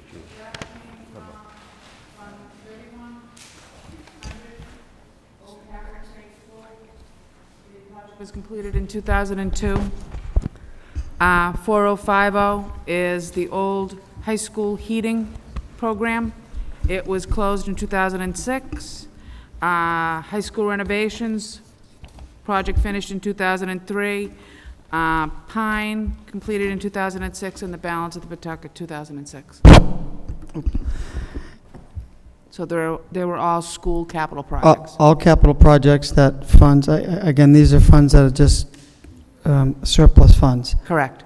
Okay, and I guess I would go back to my earlier comment on these as well as others. I mean, we have gone out for long-term borrowing on these, and I understand they can't be used for anything else. If we did not set up these stabilization funds, what would happen to the money? What is DOR going to tell us to do? They're going to say, close it out? How are we going to close it out? How would we close it out? I'm sorry. First of all, DOR is not going to tell us how to use these. The funds will just sit there. Now, when the funds sit in a capital account, the assumption is that the project is ongoing, which is why we don't get credit for having those dollars in the bank. By moving them into a stabilization fund, That's the signal to the Department of Revenue that these projects are closed out and the money is now surplus. Okay, I shouldn't have said tell us what to do. They're going to ask us what we're doing with those funds. They don't care. That's your call. Okay, You're the appropriating body. And I understand what you're trying to do. You're trying to build stabilization funds, first because there's a need at some point in time, and secondly because it does put us in a better financial position. If we did nothing, I mean, if we didn't create this stabilization fund, what is going to happen to those funds? They've got to be returned. They've got to expire. They can't just sit there forever and a day. They will sit there forever and a day until the council takes action to do something with them. Okay. Which is a good thing, but the city is paying the debt and interest on those notes, correct? They're paying debt and interest on those notes regardless of which accounts they sit on. Okay. You're not changing that. I guess I just don't like to put money into an account that, you know, that we're paying debt and interest on. But if there are no other alternatives to do that, I mean, I would like to see it being reverted back to the general fund and, you know, really give it back to the taxpayers because it's not being used for the specific purpose. However, it will be used for other school constructions. You'll have to come to the council to appropriate anything out of this. Out of these, right. It's either sitting in a capital account or a stabilization account, but it's still sitting in an account of the city. Okay. Thank you. Roll call? Counselor Elliott? Yes. Counselor Kazanjian? Yes. Counselor Lenzi? Yes. Counselor Martin? Yes. Counselor Arman Mercia? Yes. Counselor Rita Mercia? Yes. Counselor Milonazo? Yes. Counselor Broderick? Yes. Mayor Caulfield? Yes. 9 yeas. Article 11, vote the city council order to consolidate balances in the city's general purpose stabilization fund ordered by the city council of the city of Lowell as follows, that the amount of $188,386.92 be transferred from various capital accounts, all of which are more fully described in attachment A, to the city's general purpose stabilization fund as set forth in attachment A. Second reading by title. To consolidate balance in the city's general purpose stabilization fund, it is ordered that the amount of $188,386.92 be transferred from various capital accounts to the city's general purpose stabilization fund. Move approval. Move approval by Council Broderick, seconded by Council Arman Mercia. Roll call. Question. Question. In keeping with Councilor Elliott's line of thinking regarding the $126,000 from the Roy parking garage, the fact now that we have a parking enterprise fund, could this money be transferred into the enterprise fund? Don't forget, this garage was built prior to the enterprise fund being created. So the answer is no. Okay, thank you. Any other questions, discussion? Roll call. Counselor Elliott? Yes. Counselor Kazanjian? Yes. Counselor Lenzi? Yes. Counselor Martin? Yes. Counselor Arman Mercia? Yes. Counselor Rita Mercia? Yes. Counselor Milonazo? Yes. Counselor Broderick? Yes. Mayor Caulfield? Yes. 9 yeas. Article 12, vote the city council of the city of Lowell hereby appropriates to the capital account from receipts reserved for sale of city property from appropriation the amount of $75,000. Motion to waive the full reading by Council Broderick, seconded by Council Lindsay. All in favor of waiving the full reading, signify by saying aye. Full reading has been waived. Second reading by title. The city council of the city of Lowell hereby appropriates to the capital account from the receipts reserved for sale of city property for an appropriation the amount of $75,000. Any discussion, any debate? Council Elliott? Just briefly, through you to the Chief Financial Officer, can you tell me what the balance is in the receipts reserved for appropriation account? Did you mention that earlier? I think the auditor has the... I'm sorry, one of the list two. on that. It was 456,000. yeah. 456,000 currently. 456,000? Correct. Okay. That's before this transfer. Any other questions? Before this transfer? Council Kazanjian. I just have Oh, one more I'm sorry. question. I'm sorry. And what is this for sewer line? How did this come up, Mr. Manager? This was you may recall when we sold this property, I believe it was Councilor Rita Mercier who raised concerns about the fact that in this particular neighborhood, there were two streets, I believe. Rita? Rita How Street. could I forget? Is it Rita and Jeanne d'Arc? Jeanne d'Arc. And we required that the developer of the property that we were selling put the sewer in Rita, and then we committed to the neighborhood that we would provide sewer on John Dark, and the way we would do this is, the way we've come up to do this, to pay for this, is to utilize some of the money that we obtained from the sale of that property. Excuse me, thank you. Councilor Kazanjian? Thank you, Mr. Mayor. That was my question. Why are we spending $75,000 to put a sewer line in? Evidently, there's no sewer on the street. That's Is that correct? Are the houses there on? Yes. Were they septic or? I believe there are, yes, They're all septic, so right. we're supplying 75. Right, this has been a neighborhood concern, and obviously, Yes, Councilor many Mercer. years, many years. Absolutely. Okay, Right. that was my question. Thank you. Any other questions from this? Roll call. Councilor Elliott, Yes. Councilor Kazandrian, Thank you. Yes. Councilor Lenzi. Yes. Councilor Martin. Yes. Councilor Arman Mercia. Yes. Councilor Rita Mercia. Yes. Councilor Milonazo. Yes. Councilor Broderick. Yes. Mayor Caulfield. Yes. 9 yeas. Article 13, vote authorizing the city manager to enter into a license agreement with Arthur Fenris, trustee of AJF One Realty Trust, to use a portion of premises located at 211 Pawtucket Street in the city of Lowell for parking of vehicles. Motion to waive the full reading by Councilor Martin, seconded by Councilor Rita Mercia, signify by saying aye. The full reading has been waived. Second reading by title, authorizing the city manager into a license agreement with Arthur Fenris, trustee of AJF One Realty Trust, to use a portion of the premises located at 211 Pawtucket Street in the city of Lowell for parking of vehicles. Roll call? Councilor Elliott.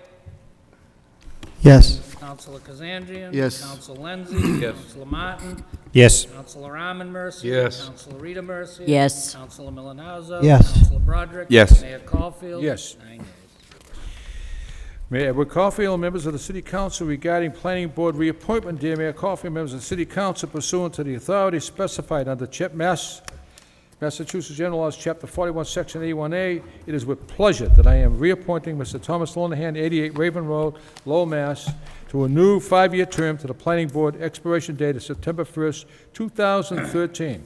Confirmation by the City Council is required for this reappointment and is hereby requested. I would be happy to answer any questions or inquiries you might have concerning this reappointment. Motion to approve by Councilor Broderick, seconded by Councilor Arman Mercia. Roll call. Councilor Elliott. Yes. Councilor Kazandrian. Yes. Councilor Lenzi. Yes. Councilor Martin. Yes. Councilor Arman Mercia. Yes. Councilor Rita Mercia. Yes. Councilor Milonazo. Yes. Councilor Broderick. Yes. Mayor Caulfield. Yes. 9 yeas. Let me see. Article 15, authorizing the city manager on behalf of the city of Lowell to enter a lease agreement with Broadway Street Real Estate Development Corporation of 173 Methuen Street, Lowell, Mass. 01850 for property located at 605 Broadway Street, Lowell, Massachusetts. This is quite lengthy. Motion to waive the full reading by Councilor Kazanjian, second by Councilor Lindsay. All in favor, signify by saying aye. Full reading has been waived. Second reading by title. Authorizing the city manager on behalf of the city of Lowell to enter into a lease agreement with Broadway Street Real Estate Development Corporation of 173 Methuen Street, Lowell, Mass. 01850 for property located at 605 Broadway Street, Lowell, Mass. Any discussion, questions, or debate? If none, roll call. Councilor Elliott. Yes. Councilor Kazandrian. Yes. Councilor Lenzi. Yes. Councilor Martin. Yes. Councilor Arman Mercia. Yes. Councilor Rita Mercia. Yes. Councilor Milonazo. Yes. Councilor Broderick. Yes. Mayor Caulfield. Yes. 9 yeas.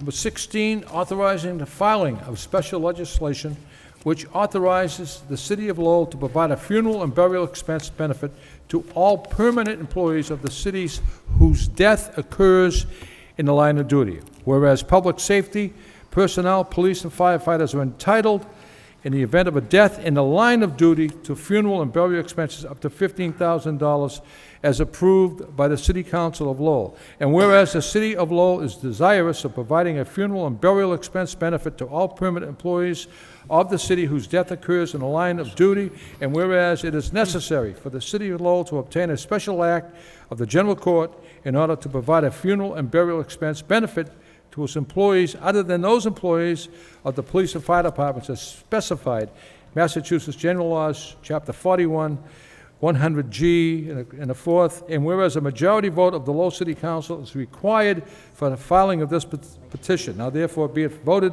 by the City Council of the City of Lowell as follows.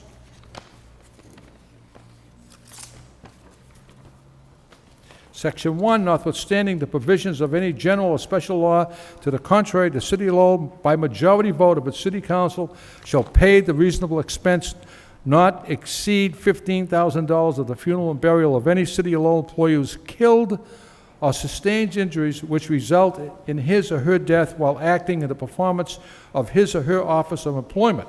Section 2, the provisions of the Act shall not apply to City of Lowell employees or officers otherwise covered under the provisions of Massachusetts General Laws, Chapter 41, 100G and a fourth, which has been previously accepted by the City of Lowell. Section 3, no payment shall be made under this Act in the absence of adequate documentation that such expense has actually been incurred. Such documentation shall be submitted to the City Auditor, who shall report to the City Council as to its adequacy. This Act shall take effect upon its passage, second reading by title, authorizing the filing of special legislation which authorizes the City of Lowell to provide a funeral and burial expense benefit to all permanent employees of the city whose death occurs in the line of duty. I believe Mr. O'Connor would like to speak on this particular issue. Mr. Mayor. Thank you, Mr. Mayor. I guess the most important question that I have here is, why would we do this? I mean, why would the city want to incur more debt? It's my understanding that the city's self-insured. Now, if any claim would come through this, the city would have to pay this, which means the taxpayers pay this. It's also totally surprising to me that even under health insurance, all the employees of the city, how many of them don't understand that when they go in a hospital or they put a claim in, that it's the taxpayers that pay. Blue Cross Blue Shield doesn't pay. They only manage the system. The taxpayers have to pay for this. And that goes on, and now you want to offer more benefits to people who I think, honestly, make a dang good salary. I think their benefit packages are excellent. They get vacation time, sick time, buyback, sick leave. They're in a retirement system that's second to none, and now we want to pay for funeral expenses if something happens. And God forbid, I don't want anybody to get hurt or anything to pass, or anybody to pass, believe me. But I just don't understand why you would want to incur more debt like this. And not just because it's being passed on. We're in a hard time here in this city when people are losing their homes. And that has to sink in. And again, you're looking for special legislation for the employees of this city. The people of this city elected you to support them. Your job is not to support the employees of this city. It's to support us and do what we need you to do. So help the people of this city. Please look into this further. And again, I don't think what's an average funeral cost today according to television? I don't know, $6,000, $7,000? And I just want to say, and this is kind of a joking manner, even though this isn't. I talked to a city employee about this, and I said the same thing. I said, doesn't the average funeral cost about $6,000 or $7,000? And he said, yeah, he answered me, and he said, yeah, so why do you need $15,000? He goes, the party after, So I just thought I had to throw that in. It was kind of funny. So anyways, thank you for the time. I just asked why, that's all. That's my question, why? Council Rita Mission. Thank you, Mr. Mayor. I didn't know we had opposition to something as a matter of fairness, because I felt that if something was offered to police and fire in their line of duty, which no doubt they encompass challenges and are a greater risk than the average DPD worker or city employee. But I was thinking that perhaps if you were a clerk of the works, Mr. O'Connor, and a brick fell on your head by accident, and God forbid should you have died, I think your family would have been liking the extra money. And I do know about cost of funerals, because it is about $15,000. Please trust me, I know that. Furthermore, it's a vote that's a matter of fairness. It's a matter of fairness because I think that someone that dies in the line of duty, whether they're stung by a bee or they're up on a roof and they fall off a roof or the ladder collapses or some unknown fact, which I don't think we're going to break the taxpayers, by which the people that are working for the city are probably taxpayers themselves. But I'm thinking that I don't think we're going to break the bank or break the taxpayer's wallet, because I don't think it happens all that often. But I think it's just out of respect that I don't think one person's life is worth any more than the next person that dies. I certainly think that it's a matter of fairness. And so, having made this motion, I'm very honored to think that some city employees are bringing it to the forefront and thinking it's that important. And God forbid should you pay $6,000 for a funeral when I know it's well up to $15,000. Thank you. Any other discussion on this particular issue? I just want to say that there's not one city councilor, there's no manager that I know of, there's not one department head that would want to see anyone killed in the line of duty. We don't want to see that happen. But I think what Councilor Mercier said is something, fairness, and we don't want to see any expenses paid out to anyone. But there is dangerous jobs out there in DPW, wastewater, water utility, electrical. We can go on and on and on. And it's, I think it's just out of fairness. Roll call. Councilor Elliott? Yes. Councilor Kazanjian? Yes. Councilor Lenzi? Yes. Councilor Martin? Yes. Councilor Arman Mercier? Yes. Councilor Rita Mercier? Yes. Councilor Milonazo? Yes. Councilor Broderick? Yes. Mayor Caulfield? Yes. 9 days. Subcommittee reports. No reports? Move on. We're going into, let me see, petitions.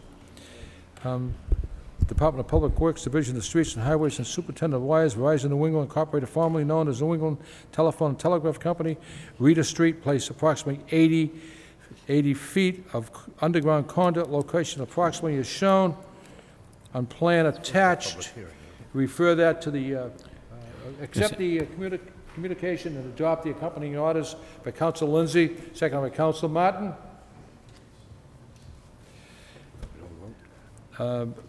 Petition Attorney George Leides, representing Connector Park Holding LLC, requests appeal for denial of curb cut, Wellman and Composite Way, and refer that to a public hearing September 23rd by Councilor Broderick, seconded by Councilor Kazanjian.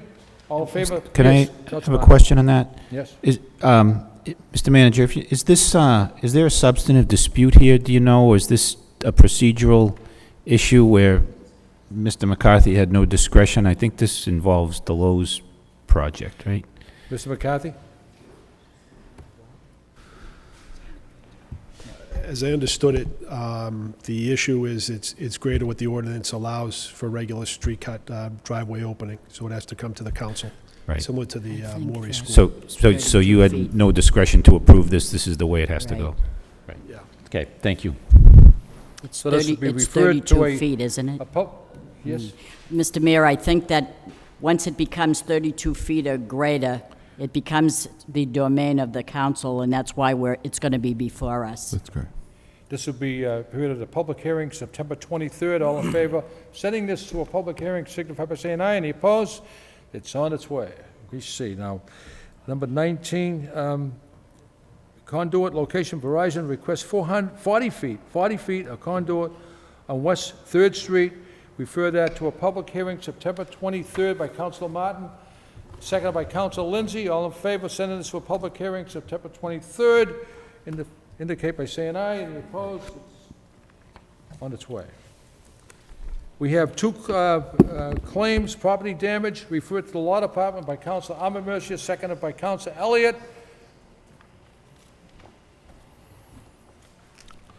Motions by Councilor Rita Mercier. City Council requests the mayor to request the Lowell School Committee to revisit the use of city schools, seconded by Councilor Elliott. Thank you, Mr. Mayor. This is a motion that is very emotional to me because I didn't realize that something was taking place 2 or 3 years ago, and I found out by attending a meeting from Councilor Rodney Elliott had a motion a couple of weeks ago referred to the city manager to set up a policy by which we establish the way we view different things in the city with the concession stands and the fees, and it was referred to the city manager, who quite diligently referred it to the Board of Parks and Tom Belgard. And after the meeting was over, and I attended that meeting, there were a lot of people that were coaches to different Little League teams. And after the meeting, they asked if they could speak to me. And they asked me, well, they didn't ask me, they told me of their circumstance, which was they coaches of basketball teams and floor hockey teams, and they go into the schools in the cold weather in the winter. And I guess a couple of years ago they've established a set of rules, and that is that section J that I was talking about there, which is that establishes elementary and middle school fees, and it says that you would pay $34 an hour for a custodian, or you would pay for the facility fee, which a facility fee is to use the gymnasium in the school, and you would be paying anywhere from $75 per hour. And I thought that was quite unbelievable that they did afford it last year, but they can't afford it this year. So what are they going to do? They're going to dissolve the basketball team because they can't afford that. And I supplied you with everything that I'm about to say, Mr. Mayor, so that you can bring my motion forward to the school side. And in that, I should have supplied it with all my colleagues. And you know that when I attended that meeting, they are about to establish and amend the fees that we have for the use of different things. I have that here.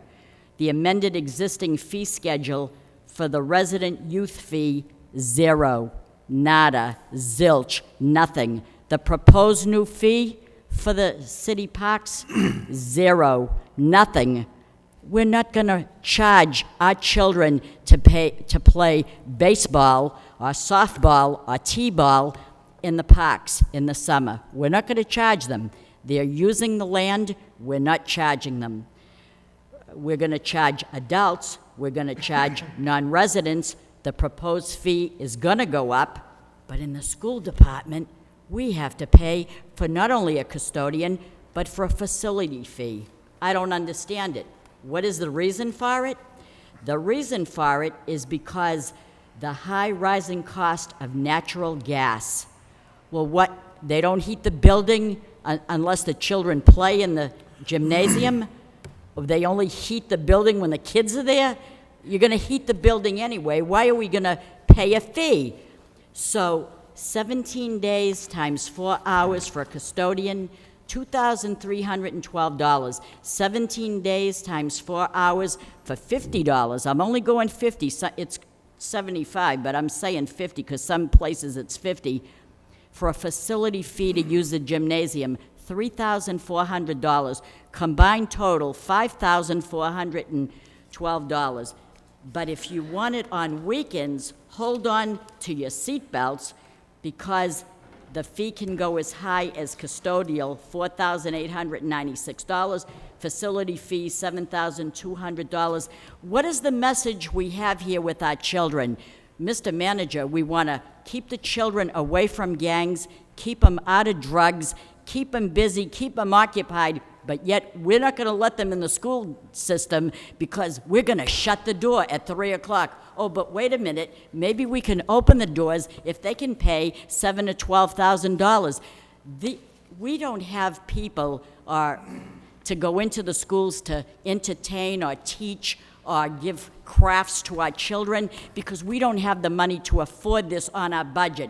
But lo and behold, we have parents that are mothers, fathers, concerned citizens that have a love of the sport. So they take the children out of the summer and into the winter and into the school, and they teach them floor hockey and basketball. And they're not for profit, they're non-profit.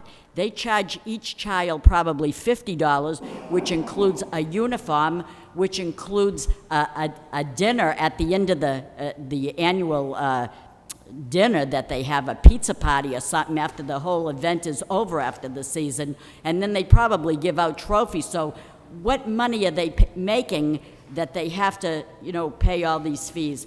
I'm so disappointed to hear that we're charging zero, yet we're maintaining our parks, we're cutting our grass, we're redoing the infield and the strips and the lines and the whatever you have to do, and resurfacing the mounds and redoing everything. We're not charging a fee to our children. So I don't know what's going on here where we have a double standard that we love the children, we want to keep them out of drugs, we want to keep them busy, but yet we're going to tax their parent through fees to death because we have to supply the heat to heat a building that's going to be heated anyway. I'm very concerned about this. I don't want to amend this. I want it zero. Or we can amend it. We can waive the fee. We can do. I don't want to waive a fee. I don't want to amend anything. I want it zero, like we have it on the city side. I want it zero. I'm just so disgusted with hearing this. And then I don't know how to get into the issue of unions. I'm a very strong union supporter. But when we have a custodian that opens the door and shuts the door, and we're paying them $34 an hour, I mean, I shouldn't even go there, but I don't know why we couldn't issue this. Give us $500. I'm sure they could afford $500. We'll call it a binder.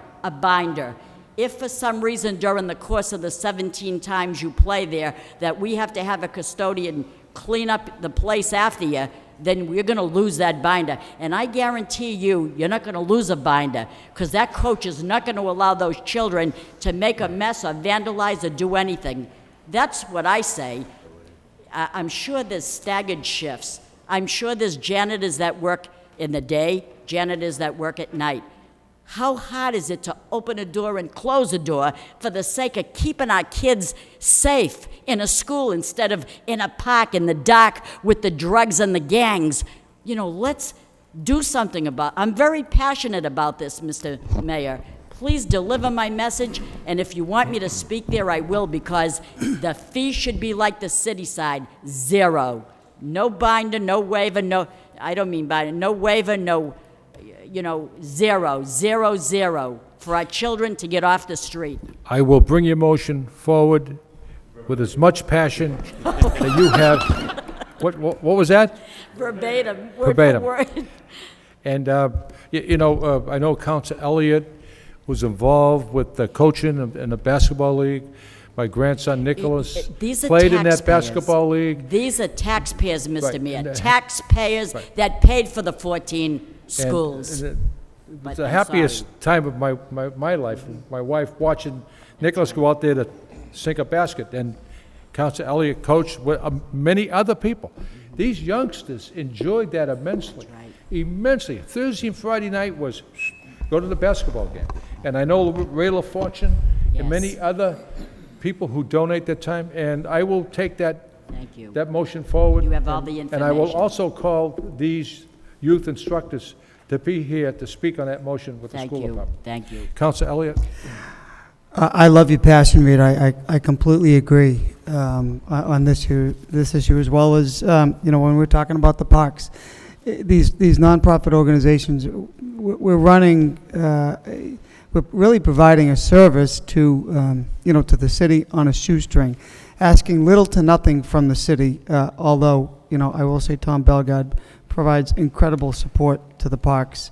And, the parks look that way as a result of that. But this is sort of the second part of providing opportunities for the kids. I mean, the parks can only do so much during the nice weather. Where do the kids go, and what do they do in times of they need to be inside doing something? And, floor hockey or basketball, whatever the case may be, the fees, there's no money to begin with. We barely... can put together a pizza party and buy them uniforms and pay refs after that. There's not much left, but, I wholeheartedly support your effort.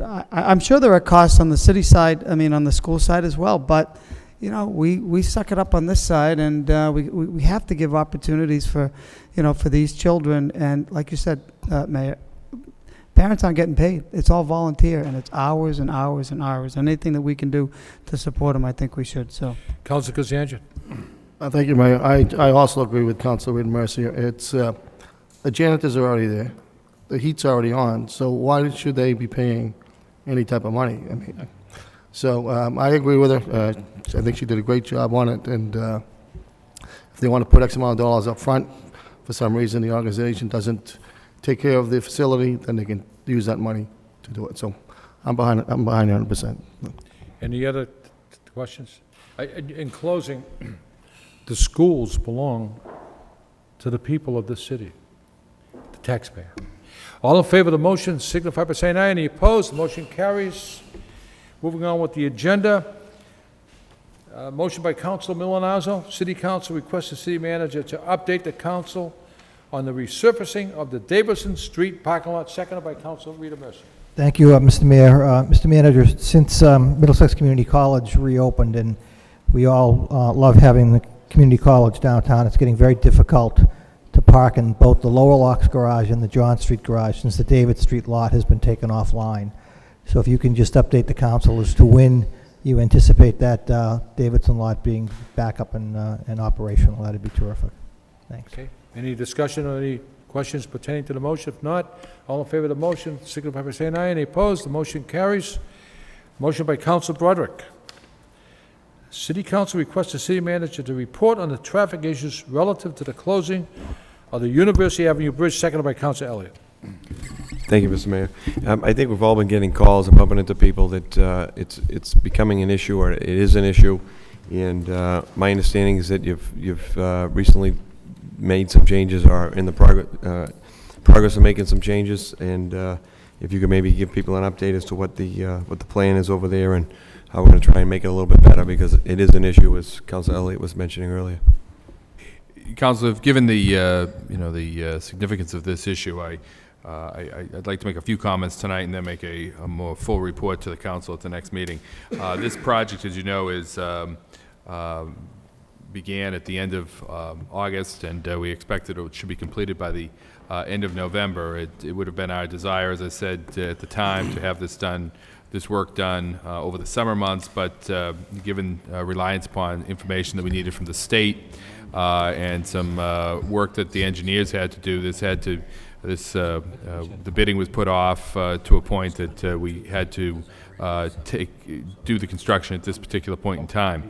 It has been a problem in terms of the impact it's had on people. Clearly, there's questions as to whether we have enough bridges in the city. Never mind taking one offline, but it has. We're trying to deal with the issues that have resulted through the closure to minimize the impact on the people on the north side of the river, either from the city or from the town of Dracut, which also utilizes many of these bridges coming through. But one way or another, it has caused increased traffic. A couple things that we have done is we have tried to allocate more police officers out into the area. There is an issue of how many police officers we can actually put out there and their effectiveness, but we are trying to use them on a case-by-case basis, as well as a strategic basis to minimize the impact. We have also just last week, I believe it was last Friday, we had the state adjust the timing of the lights at the University Ave Bridge at VFW. That, of course, those lights were designed really to bring people across the bridge, and with the bridge closed, we had there's no need for that. So we've adjusted the timing of those lights. That should make quite a bit of change in the traffic going through that area. We've also made some changes down on the Aiken Street area, where we're experiencing some cut-through traffic that was tying up some of the intersections. I know Councilor Kazanjian's familiar with that area, in the Gagnon Hardware area, that we've been able to go in and make some changes there that I think has made for a smoother flow of traffic in that area. There was a meeting held today. We're trying to do these meetings on a regular basis to be flexible in the way that we are addressing this. Assistant Manager McCarthy pretty much chaired this meeting that included our engineer as well as the police department and our traffic engineer. We do think that there's probably at least the there is the possibility that there's more traffic that's problems this time than last time, but that's largely a result, we think, of increased traffic in general. We do know that since looking at the '04 closure as opposed to this year, there's less usage on Aiken Street and the Rock Bridge routes, but the O'Donnell Bridge traffic has increased substantially.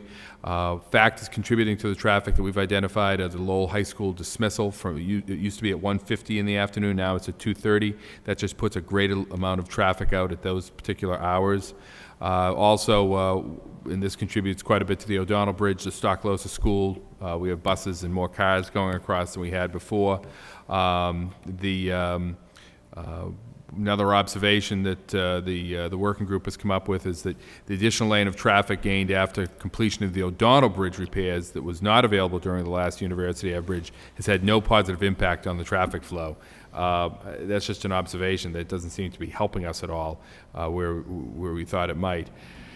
The gridlock from cars blocking Bridge Street and the VFW are hampering the traffic flow area. Gridlock is occurring at Lakeview Ave and Perkins, which is hampering flow out of it or into that area.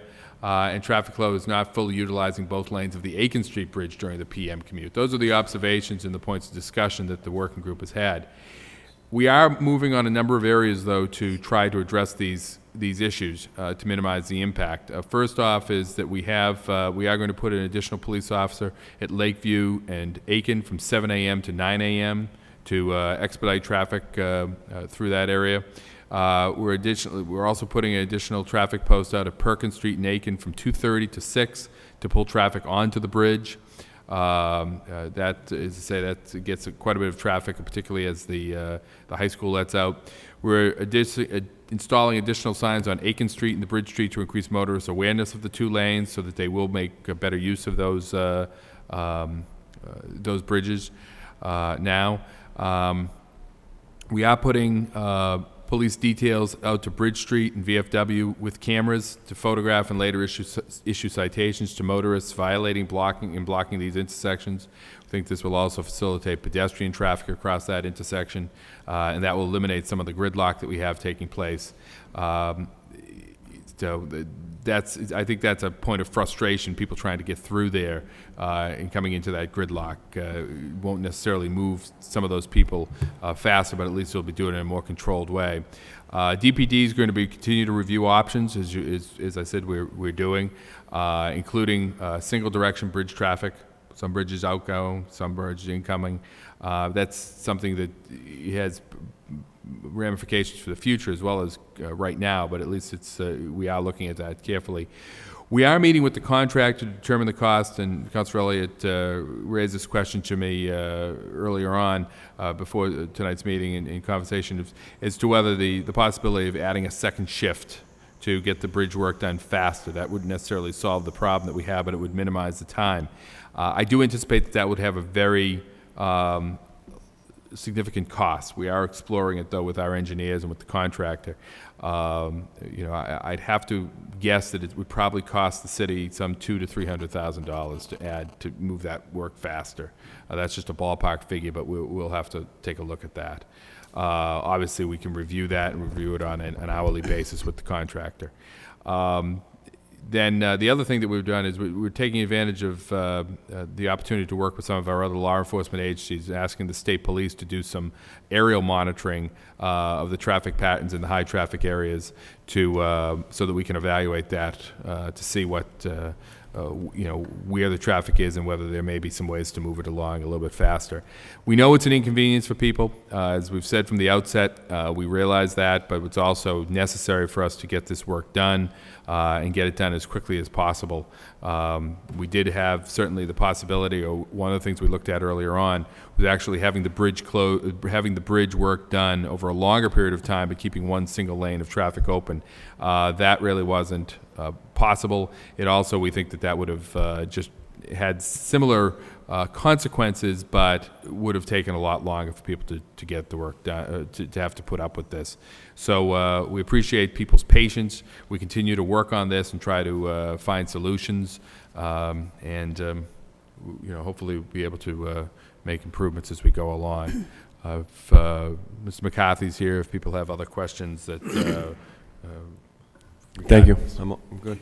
No other discussion or debate on this particular issue? Council Elliott?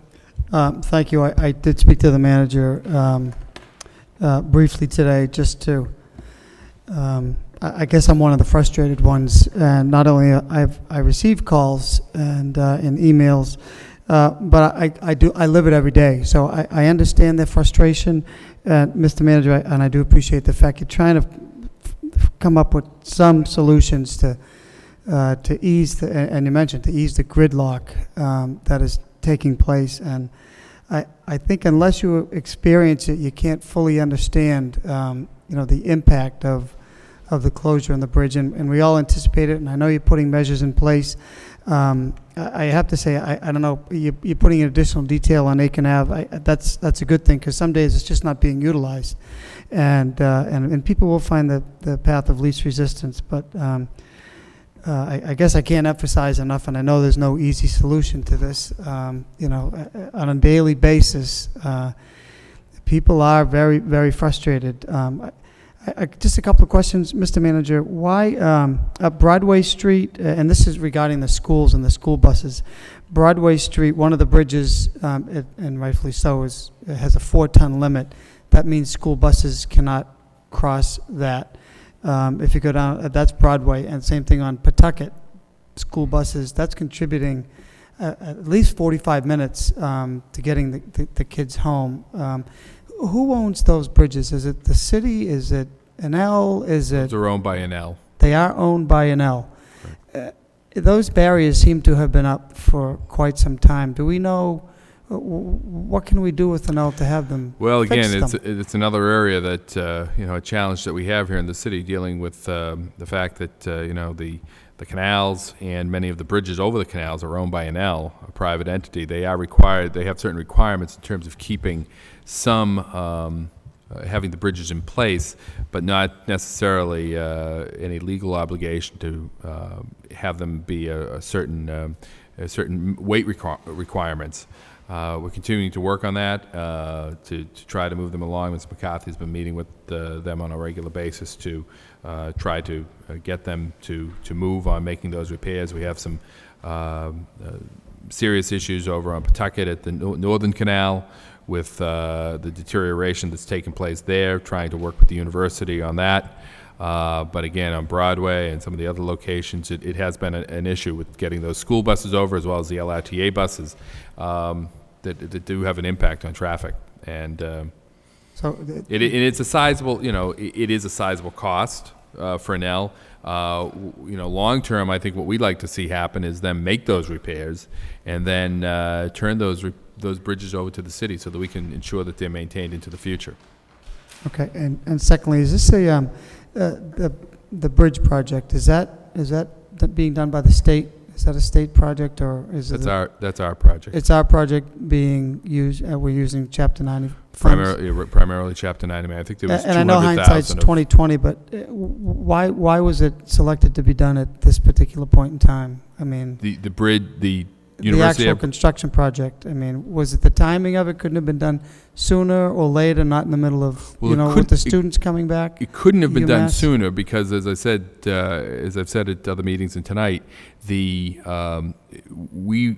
worked on, it was about a year ago that we identified, based upon the bridge inspection that is done, that we needed to do some repairs out there in order to keep it open. We need to keep that bridge in operation till 2012, when the new bridge we anticipate will be opened. In the midst of all of that, we were already working on this. In the midst of that, the tragedy occurred out in Minneapolis, where the bridge collapsed. So the state went out and they did inspections of really all the bridges across the Commonwealth, and they came back to us with a whole new set of requirements to keep that bridge operational. And absent those repairs taking place, we would have to close that bridge in the next year or so completely. And that didn't seem to make sense to us. That would have been a much longer period of frustration. But in doing so, it delayed the redesign work that we needed to do to get it out to bid, and that meant that we weren't able to get it out to bid until the springtime. Once you do that and then give the contractor an opportunity to order the steel, now you're looking at the end of August doing the work. Our preference, what we were shooting for, was to have the work done in June, beginning in June, so it would be done June, July, and August, and you wouldn't have this problem with the schools in session. But unfortunately, as I've indicated on several occasions now, that wasn't an option that was available to us. But it is our bridge to repair. It is costing us about $900,000, $200,000 of borrowed money, and the other is coming out of Chapter 90, which means that that's $700,000 roughly of paving work that this city needs that isn't going to be done. Which is why when we talk about trying to do night work or extended hours, second shift, extended hours, that those costs really mean that we will not be able to do paving work to whatever that cost is. So that's a substantial amount of our paving work that's taking place in the city. Fortunately, we have the CSO project going, and that at least allows us to pave some streets as we do the work in those areas. But obviously, we're trying to control these costs as well. Okay, and lastly, Mr. Manager, you mentioned police details or additional details or coverage on some of the locations. I didn't hear the O'Donnell Bridge or Rourke Bridge. Can we take a look at those? To see, We can certainly take a look at it again. It's the same issue as I just described about the shifts. It's additional money, and these are the areas we're trying to focus the police coverage into the areas that have been identified as having the most need. I think the aerial view that we do will give us a better indication too of whether putting a police officer in those areas will be beneficial to us. Okay, thank you, Mr. Mayor. Councilor Kazanjian? Thank you, Mayor. I had one of the same questions too. Why do we start now with school seasons? In fact, you answered that question. A lot of people ask me that question, and that was one of them. But we really have to stress to the contractor that they meet that target date or even sooner. Right. Because how it happens with bridges. They just take the time. It seems like something happens and it's prolonged, and we really have to, like I said, stress to the contractor and get open in time, if not even quicker. I agree completely, Councilor, and the most recent report I received from the engineer, the city engineer, is that essentially right on target now. If things go the right way, they may be done a little bit sooner, but as you know, if things slip at all, it goes back a week or two. We are holding them right to that date. Is this contract set up that if it doesn't meet the date, he's fined so much a day? There's a liquidated damages section. Okay. Yes. All right. Councilor Milonazo? Thank you, Mr. Mayor. Through you to the manager regarding the police providing details at O'Donnell or the Rourke Bridge that Councilor Elliott questioned. Can we look to the University of Massachusetts Police to provide some detail help? I know that we were having, we had a meeting on this as well last week, particularly as it relates to that area over on Aiken that we had that cut-through traffic taking place, and there were going to be some discussions that the police department was going to have with the university. I haven't heard, TJ, do you know if we've had any response from them yet on that? They were, university police were helping out in some of the areas closer to the university where we had the left-hand turn issue and facilitating some of the student pedestrian traffic for the most part. But if we do find out, as the mayor indicated, when we review the deployment, if we need to expand that, then one of the options has to be from a cost perspective to try to engage the university in some way. Again, as we all have gotten calls or emails, I had one call 55 minutes from Pawtucketville over to downtown, and that was, in fact, they were late for a doctor's appointment, 55 minutes over the bridge. Councilor Martin and Councilor Kazanjian. And some of these calls are from people that work at the university too. I mean, it's their folks that are impacted, so I'm sure they'd have an interest in helping if they could. Councilor Kazanjian? That's good. He brought up a good point, Councilor Malinazzo. Maybe we can get the sheriff involved and get some help from the sheriff's department also. Yeah, we hadn't, that is a good idea. I don't think we've talked about that. We have talked about the university and had some preliminary communications, but we'll talk to the sheriff as well. That's a very good point. Councilor Mercer. And I think a lot of the people from Drake and Pelham, for instance, contribute an awful lot to this gridlock in this. And maybe we ought to outreach to Drake and see if they can assign someone along with our guys, to facilitate. I mean, everything. I see when the police officers are directing the traffic, when they're in the middle of the road and they're pulling in the traffic and pulling out the traffic, it moves a lot faster, but we don't see enough of it. And if it's because of cost, then I think outreaching to the university is very important. The sheriff has always been very cooperative with us. The state police, of course, we need to contact them also. And I would reach out to the towns that are contributing, and we don't have auxiliary police anymore, I don't think. Yes, don't we? We don't have auxiliary police. Yes, we Oh, do. get them out there too, I think it works better when there are police officers directing the traffic, forgetting the lights, just moving the traffic as backed up, as opposed to just being at the intersection. Right. Thank you. Very briefly, I've been caught in that traffic, and the city is in a dilemma.